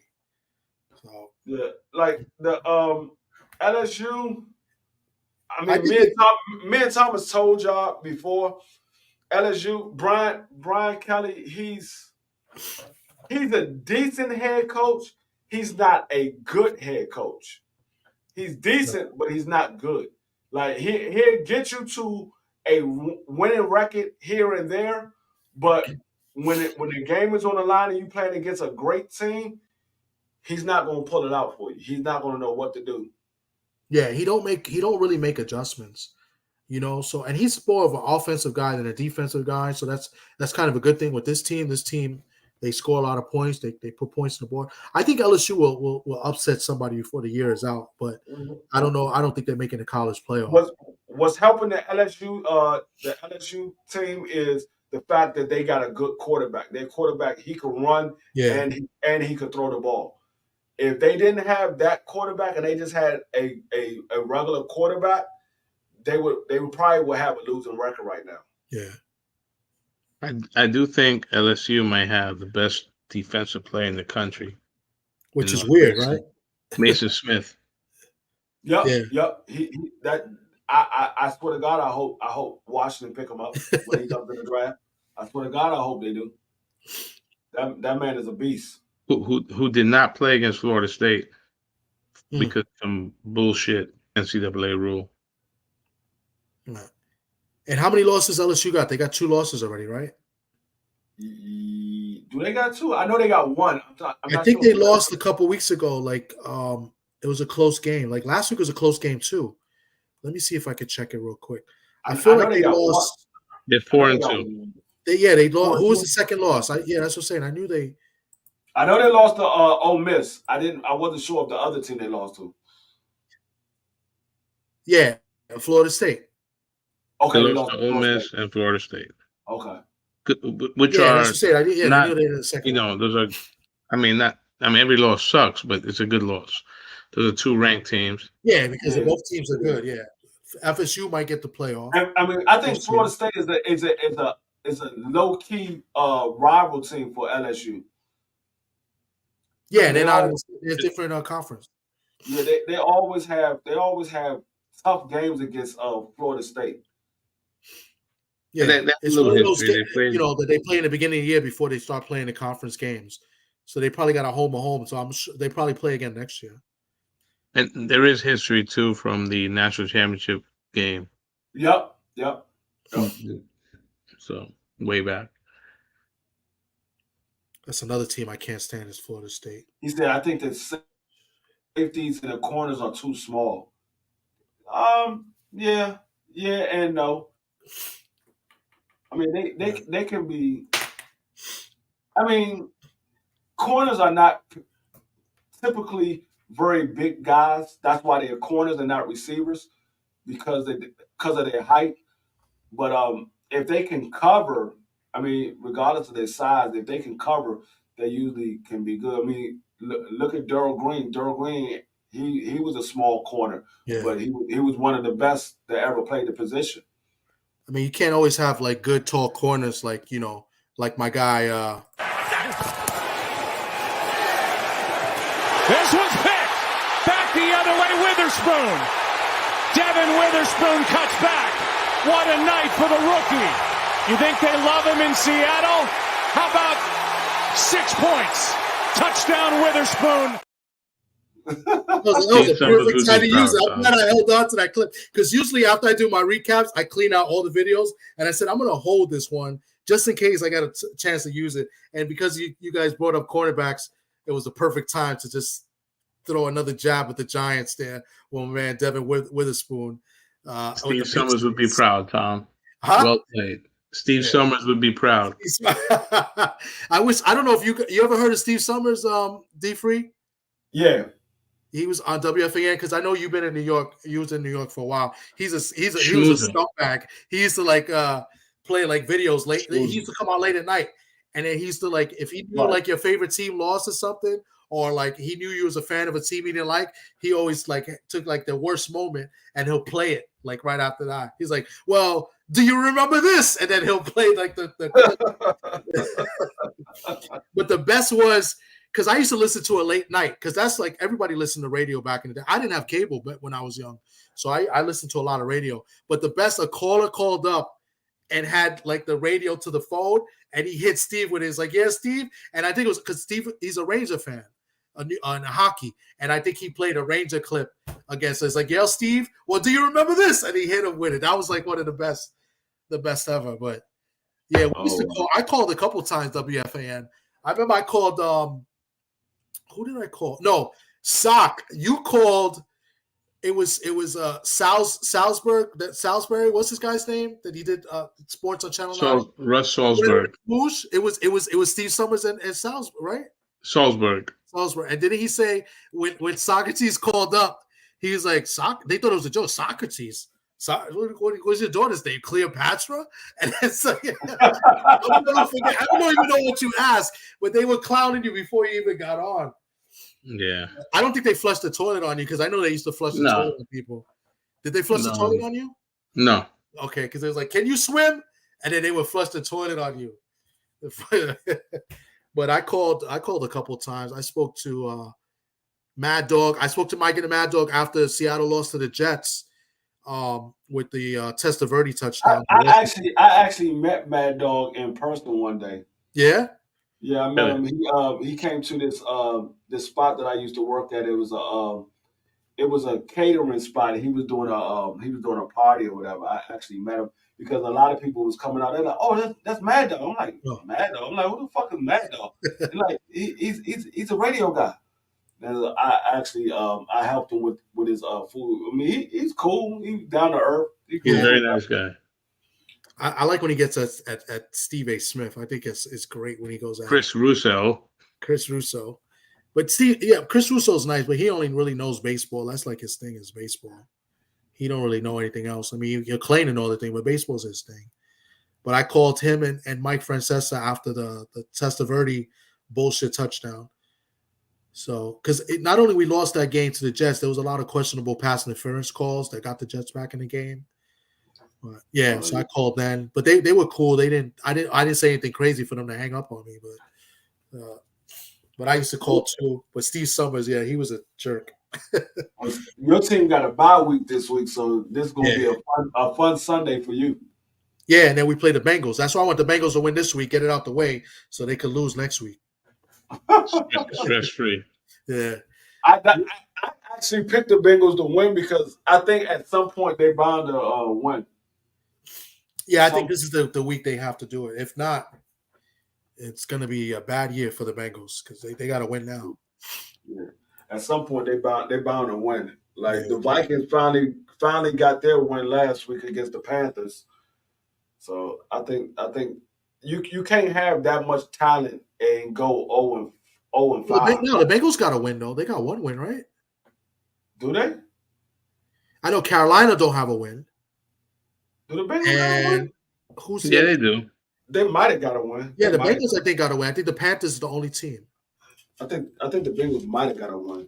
They might have got a win. I think they actually you're right. I think you're right. I think they got a win like the Bengals won the second week. I think week 3 or week. I think like week 3 or week 2 they got a win. Well, the Bengals and the Cardinals are both 1-3. Yeah, yeah. So I think the Panthers are the only team that hadn't won. The Bengals beat the Rams 19-16. And the Bears got Yep. Yeah. I mean, the more I Panthers watch, is the only team. Change of subject. The more I watch Caleb Williams, I hate to admit it. Yeah, the Panthers is the only team without a win. You would have thought it would have been Arizona, but they beat Dallas. Yeah. Caleb Williams looks like the truth. The way Dallas looked against he could play in the Arizona, NFL today. The way Dallas looked against Arizona, I don't think they really have a chance against the 49ers. Yeah, the Niners own them. But who you think? I mean, in Arizona, it's a sexy game. I don't know who's going to get the number 1 pick because he's going number 1. Caleb. They lost their number 1 corner, so that kind of messed up everything for Dallas because now they don't have a shutdown corner, so they relying on Michael Parsons to pretty much do everything. Yeah, they added a defensive guy. Didn't they trade or pick up the guy from Denver? Gregory. He's a former Cowboy. And he was a former Cowboy. That shit ain't gonna help. He's played hard. He's with San Fran, but he's been really bad. Now he's only 30. Okay, I thought the Cowboys. He's only 30 years old, so we're gonna see if the guy was just really just tanking it, didn't give a fuck. You know, the guy's got talent, but he's a little bit of a head case. He's going to a good situation, obviously, with San Francisco. Playing against his old team, I think he'll be juiced up. I don't know if he's even going to dress. That's a good question. Is the guy going to? Is this guy that the Patriots traded for? Is he going to play? You said the Patriots what? The Patriots just traded for the corner. Who did the Patriots just trade for? They traded for the Chargers, huh? Oh, Jackson. Did the Patriots just trade for a corner? Jackson. Is he playing? I'm assuming he is. Especially since they just put the rookie on the IR, Gonzalez. Yeah. I mean, if they made the trade early enough for him to do the medical, then he'll suit up this week. It depends on when they actually made the trade because he got to go through the physical. J.C. Jackson, right? Yeah. Yeah. If he could pass the physical, if they made the trade early enough for him to pass the physical, then he could suit up. It's just a matter of when they made the trade. Miami lost 2 today. Yeah, they lost to Georgia Tech. Yep. Wow, what a throw! Caleb Williams Miami was playing well. Caleb Williams is the best QB I've seen. Yeah, I think he's good. Fuck. Since when? In college football. I'm about to jump out the window like Judah Ben, who picked Charlo to win by knockout. That's fucked up. He's not even here to defend himself. You know, what's That's funny, not my Rob? problem. I think he picked Lubin and then he changed it. Even though Lubin got a gift, but I know he picked Lubin originally and then he changed it to Ramos. So, but yeah, who you gonna He's say? the truth. I mean, it's hard not to remind you. I mean, Patrick Mahomes, yada yada, but I mean, but Mahomes was not the number one pick overall. So No, and he wasn't really getting the spotlight. He wasn't. he was in a the spotlight. project, Yeah. I mean, if he's better than Trevor Lawrence. You was gonna say Vince Young? I thought you Vince think was about- gonna say To me, he's better than Trevor Lawrence. I mean, Yeah, that's why I knew you wasn't gonna say Trevor Lawrence. I knew the that you wasn't gonna say him. The two best quarterbacks in the past 5 years, they wasn't the number one picks. Who? Tom and Pat. Mahomes and who? Who's the other one? Tom Brady. You said last 5 years. Well, the best quarterback in college that everyone knew that was going to be great was Peyton Manning. I mean, Peyton Manning could have been the number one pick his junior year. Yeah. Yeah, but I mean, but there were all the hype jobs though, because everybody thought fucking Manziel was supposed to be like the next best thing too, right? Yeah. After Johnny it was shaky. Freshman year. He won the Heisman shaky freshman for year. Peyton Manning his first year though. Peyton Manning threw 26 interceptions. It was shaky for him his first year. Well, Johnny Manziel was good though. I mean, remember he busted Alabama. Yeah, it was a freshman year. He was 40. Yeah, but Peyton Manning freshman year wasn't really. I mean, he was a name, but he didn't have a great freshman year. Right, but he didn't have that much success. I mean, he had good numbers in college, but he didn't have the success for Tennessee. They couldn't beat Florida. They lost to Florida all 4 years. Yeah, Peyton Manning, his name was because of his father. Yeah, and he was also 6'5". Yeah, he had the prototypical build.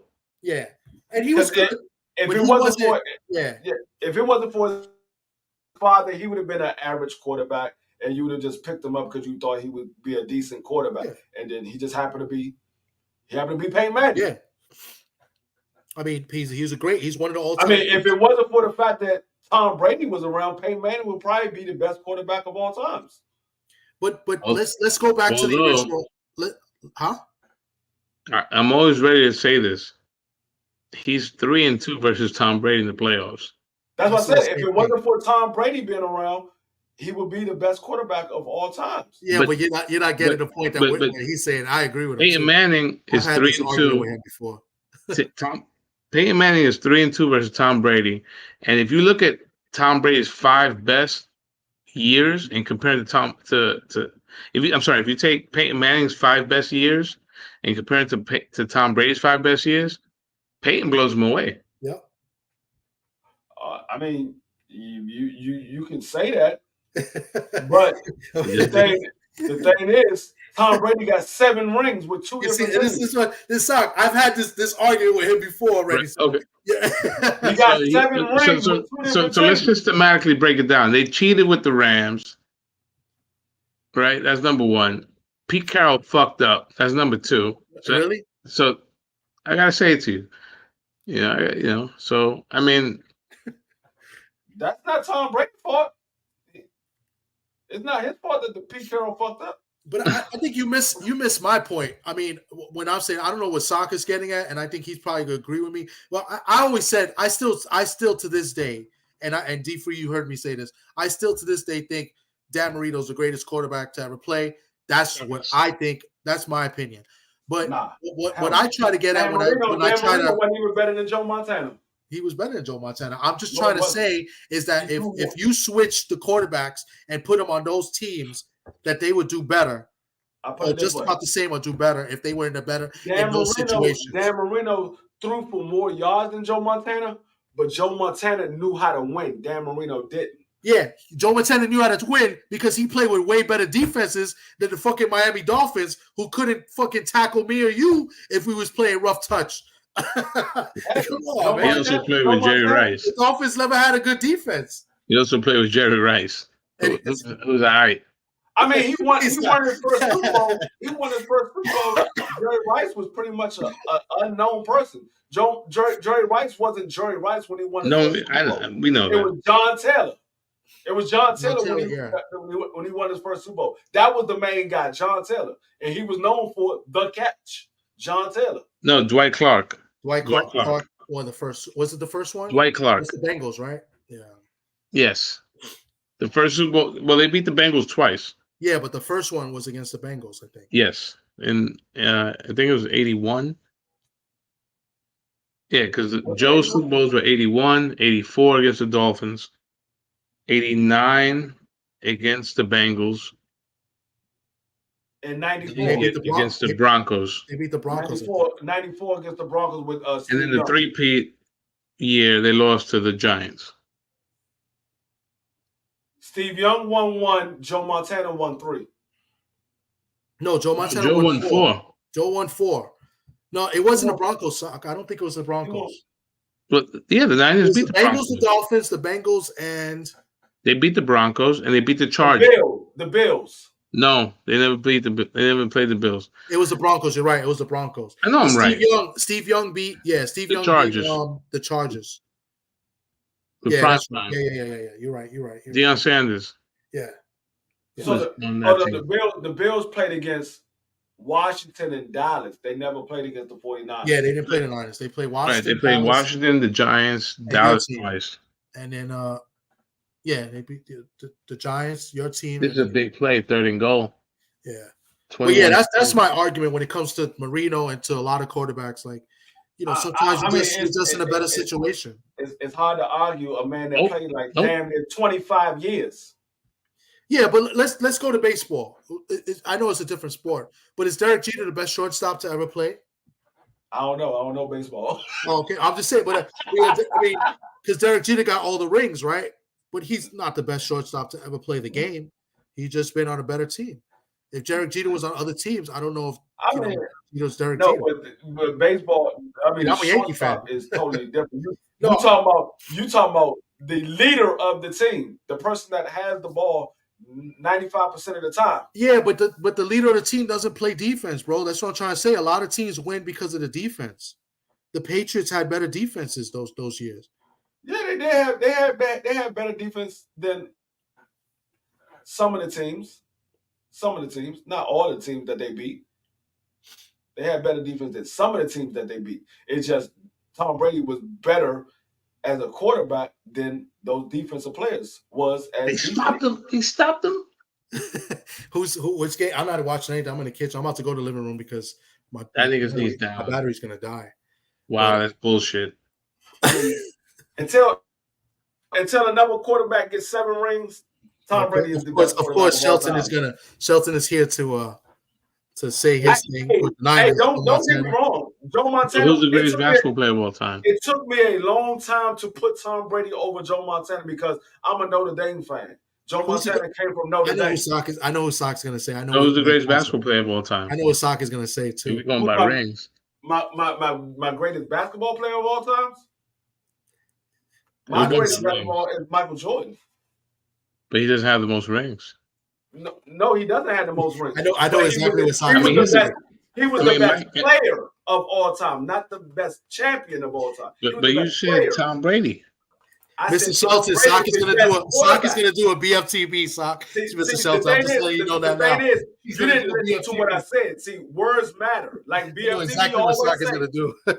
like BFTB always say, words matter.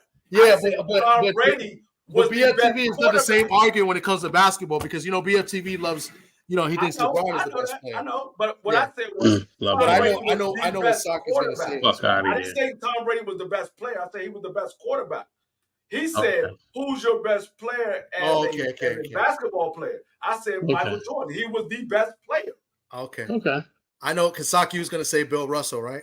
I know he was. We're going by rings. He was going to say Bill Russell. I know he was going to say Bill Russell, but Bill Russell. I think BFTB did that too. I think he said Bill Russell too when he was talking about. But see, they can't argue that with me because my argument is totally different from everybody else. Like I say Tom Brady is the best quarterback, not the best player. Now, when we come to player, I say Barry Sanders is the best player of all times. Oh, really? Okay, that's good. That's nice. I never heard anybody say that, but he is one of the best players to ever play. So I wouldn't argue with it. I think it's all debatable anyway. And I like Jerry Rice, but I don't think Jerry Rice is a better player than Barry Sanders. Barry Sanders played on a team that absolutely had nobody but him, and that man was still getting 1,500 yards damn near every season. Yeah, but it's just tough to debate different positions, though. It's tough. Yeah, I think Jerry Rice is the best wide receiver to ever play. And I agree with you, Barry Sanders. I have Barry Sanders the best running back to ever play. Yeah, Jerry Rice.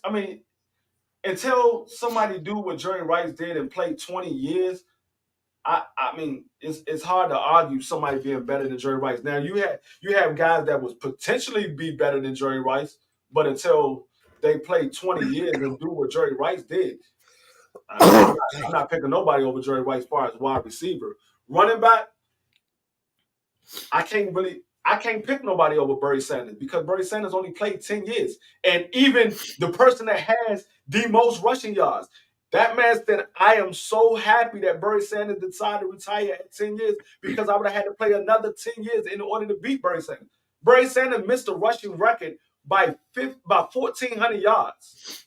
He would have had the rushing record in one season. Yeah. It took Emmitt Smith, 15 seasons to get the rushing record. Barry Sanders would have got it in 11 years. I think Emmitt Smith was a very good running back, but I always thought he was overrated. But that doesn't mean he's a bum. He played on a team that had one of the best offenses. Exactly. Yeah, I've always said that about Emmitt Smith. I said that freaking back in high school. Yeah, he played on a team that had one of the best offensive lines of all times. Yep. So, Emmitt Smith was a good running back. But I'm not taking that from him. He was a good running back. But the thing I respect, if you say Emmitt Smith or Barry Sanders, who do you pick? I'm taking Barry Sanders all day. I'm taking Barry Sanders all day. The thing I respect about Emmitt Smith is he was able to do it for a long time. Yeah. Right? Because he took a lot of hits in a position that, doesn't necessarily, last that long. So I give Emmitt Smith a lot of props for that. And he's a great running back. I just think overrated is when I think of Emmitt Smith. People can say, "Oh, Emmitt Smith, he got the rushing record." Yeah, he does got the rushing record. He got the rushing record because Barry Sanders decided to retire. Barry Sanders wasn't at the end of his career. They didn't say, "Okay, we don't want you no more." Barry Sanders chose to retire on his own. Yeah. The same way that Megatron decided to retire on his own. They didn't say they didn't want him no more. He just said, I don't want to play no more. So, And Megatron was another guy that potentially could have been better than Jerry Rice if he would have continued playing. We don't know how long he could have played. Yeah. We don't know how great he could have been because he was one of the best receivers in the league at the time that he was playing. That's cool. I don't think he would have been better than Jerry Rice, but he definitely would have been top 5 easy, especially with the quarterbacks he played with and how well he did with the quarterbacks he played with. To me, I think the closest one ever to Jerry Rice. No, to me, and he's not in the Hall of Fame yet. Larry Fitzgerald is the closest. Would probably Larry Fitzgerald. Yeah, he's close. Only reason why I say Randy Moss is because Randy Moss broke damn near every one of Jerry Rice's records. Yeah, well, Randy Moss is a freak of nature, and he was just a athletic monster. When he wanted to play. Yeah. The reason why I say Larry Fitzgerald because I think he's done it for a long time, and he played with a lot of bad quarterbacks too. So yeah, right. I can see Larry Fitzgerald. Like Larry Fitzgerald, I put in the same category as Chris Carter. Who? That's who? Chris Carter. Chris Carter. Yeah, Chris Carter was good. I don't think he was a lot better than Chris Carter. You don't think Larry Fitzgerald's better? What? I think Larry Fitzgerald was better than Chris. Oh yeah, I think he's better. I think he was better than Chris Carter, but I put him in that category. He was good. He just wasn't Jerry Rice good. Ain't nobody Jerry. Yeah, nobody's Jerry. I think Larry to me is the closest as far as like the way he plays the game, the route running. You know, it's just that he didn't have the quarterback that Jerry Rice had. You know, so that's just that's another subjective debate. Yeah. Randy Moss is a beast. Terrell Owens is another beast. Yeah. I do favor Moss over Terrell though. Yeah, I favor Moss over Terrell because Terrell was he fucked his own career because he was a headache in the locker room. Yeah. If he would have just been a team player, Terrell Owens probably could have been one of those top 5 wide receivers of all times. Yeah. But he was a headache in the locker room. Nobody wanted to deal with him. Yeah. Same thing with Chad Johnson. Chad Johnson was a headache in the locker room. Yeah, Chad Johnson. Chad Johnson was good for football, but yeah, he was another one like because he should have been the Hall of Fame. He's not going to make the Hall of Fame. I think he might make it. I think he might. It's not going to be a first ballot. It's going to be like some years down the line. He's going to make it. It's tough for wide receivers because look how long it took fucking Andre Reed and Tim Brown. They had to wait a long time to get into the Hall of Fame. We were just talking about the Hall of Fame. It was a couple of guys. Torrey Holt is not even in there. That's another one. Wow. He's a semifinal. He's a semifinal this year. Torrey Holt? Yeah, he's a semifinal this year. I think he should have been in already. I mean, he was the number 2 though. Isaac Bruce made it in because he was the number 1. I see. But guys like Andre Reed and Tim Brown, they had to wait a while before they got into the Hall of Fame, which wide receivers don't get that much respect, I guess. But I mean, yeah, because if you look at Art Monk, it took a minute for Art Monk to get in. I'm like, fuck. Yeah, Art Monk was a monster. Yeah, that's true. I'm like, why the fuck Art Monk ain't in the Hall of Fame yet? Was Art Monk number 1 overall? He was overall for as a pick? Yeah. I don't know. I think he went to Syracuse. I don't know. I think that was a trivia question. The last wide receiver or one of the wide receivers that went first overall. I think it was Art Monk. Huh? Keyshawn Johnson went number 1. He did go number 1. Okay. But I thought before that might have been Art Monk. I could be wrong. I felt like it was a Washington player. Who's another receiver that was nice on Washington besides Art Monk? Or maybe I'm just thinking Art Monk. Ricky Sanders. We had Art Monk went to Syracuse. I was right. Ricky Sanders. What pick he got? What was his pick? Where was drafted? I feel like he was first overall. I think he was first round. I don't think he was first overall though. Because I feel like that was a trivia question years ago, and that's how I knew this. But I don't think Art Monk was a first round pick. Yeah, he was. It doesn't say what first round, but Washington. I don't think Washington was ever that low for 18. him to be first overall. Oh, he was 18. All right, so then I was that's what I'm about to say. I don't think he was. Washington was never that low for him to be first overall. But Keyshawn Johnson was number 1. I know that. Keyshawn was number 1. The Jets. Yeah. The other good wide receivers we had that end up not panning out was Michael Westbrook. The Rocket would have been number 1. We had Desmond Howard. Desmond Howard. I remember. Yeah, he was out of Michigan. Yeah, we had Gary Clark, but Gary Clark was a walk-on when we had the lockout. I don't know why I thought it was Art Monk. I thought it was a Washington receiver, but Keyshawn Johnson. But before Keyshawn Johnson, I forgot. They did mention because the Rocket was supposed to be number 1, but then he got the contract from the Canadian Football League, and he went to the Canadian Football League because he would have been, I think, were the Raiders the number 1 pick that year? They wound up taking him in the supplemental draft. Okay, so because I know the Rocket was supposed to go. They were saying he was going to be number 1 pick.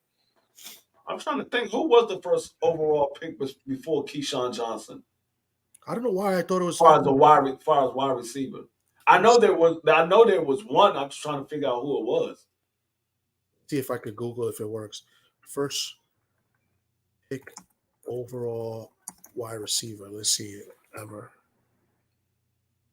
All right, so give me non-quarterbacks drafted for number 1 overall. Let's see if a receiver pops up. More zone. Huh? Roof, Arizona. Oh, yeah, fuck the USC.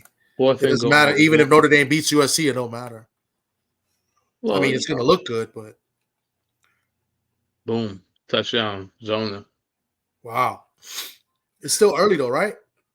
8 minutes. They don't have to go for 2 if they don't want to. Oh, Bo Jackson They went go number for one. it. Bo Jackson got drafted number 1, right? Yes. Yeah, and then he got traded. That's a running back though, because he got traded. He was drafted by the Buccaneers. I know Eli was number 1, but he was a quarterback. He was number 1. He got traded from the Chargers to Giants. He told the Chargers he didn't want to play for them. Oh, Irvin Fryer. Oh shit! That's who I was thinking of. Okay. From Nebraska. Yep. He got the Patriots. And then Irvin Keyshawn Fryer was got very drafted good. by the Jets. Yeah. Yeah, I had to Google it because I felt like it was somebody before that. I don't know why I thought it was Art Monk. Oops. Irvin Fryer never played with the Redskins, right? No. No, okay. Play with the Patriots. Tie game. Boom. He played with the Patriots. Okay. I don't know why I thought Eagles. that. That's crazy. I think he played with the Eagles. Yeah, he played with the Eagles. You're right. I remember that. I think he's like a minister or some shit. Okay. All right. This is cool. They gave like the 28 guys that got drafted that were not quarterbacks first overall. Tie game, bitch. Anyway, let me go. I know William Old School's talking about Sean Payton. I think he's loving it that Sean Payton is not there anymore. Offensive guy who thought offense was he never worried about that. That's true. I think Sean Payton's gonna have a rough time in Denver. He already is, and I think he may see him out the league after next year. I'm about to say he might be gone after this year if they don't win too many more games. I don't know if they'll fire him. He would have to quit on his own. But next year, it never works out. Yeah. But anyway, guys, I appreciate you guys for getting on and talking. We had a good show. We spoke about some old school football, which was dope. We'll always argue with D Free with Tom Brady. but yeah, I hope some more of these sports debates too. These are good. This is what we do all day, every day in the chat with these knuckleheads that don't want to come on live with us. So I thank you guys for coming up and having these debates, because they're fun. So, and then we get the guys in the chat talking shit like Mr. Shelton. Don't talk bad about the Niners though. Yeah, but guys, I appreciate you guys. If you guys got any last words, I will end it, and then I'll talk to you guys later tomorrow. I appreciate y'all. I'll see y'all next week. All right, I'll see y'all next week. Hopefully, Friday as usual, and shout out to the winning team as usual. Tell your daughter I said happy belated, man. Oh, definitely, she's sleeping right now. Happy belated. I didn't realize the door was open. Yeah, I'll let her know. Yeah, she's some big and better things next year at college. But yeah, man, shout out to TWT. Shout out to my man Jose with the Bronx logo. I got to go cop a hoodie soon, probably next week, so I could show it off in a hat. But yeah, shout out to you guys. See you guys next week. Peace.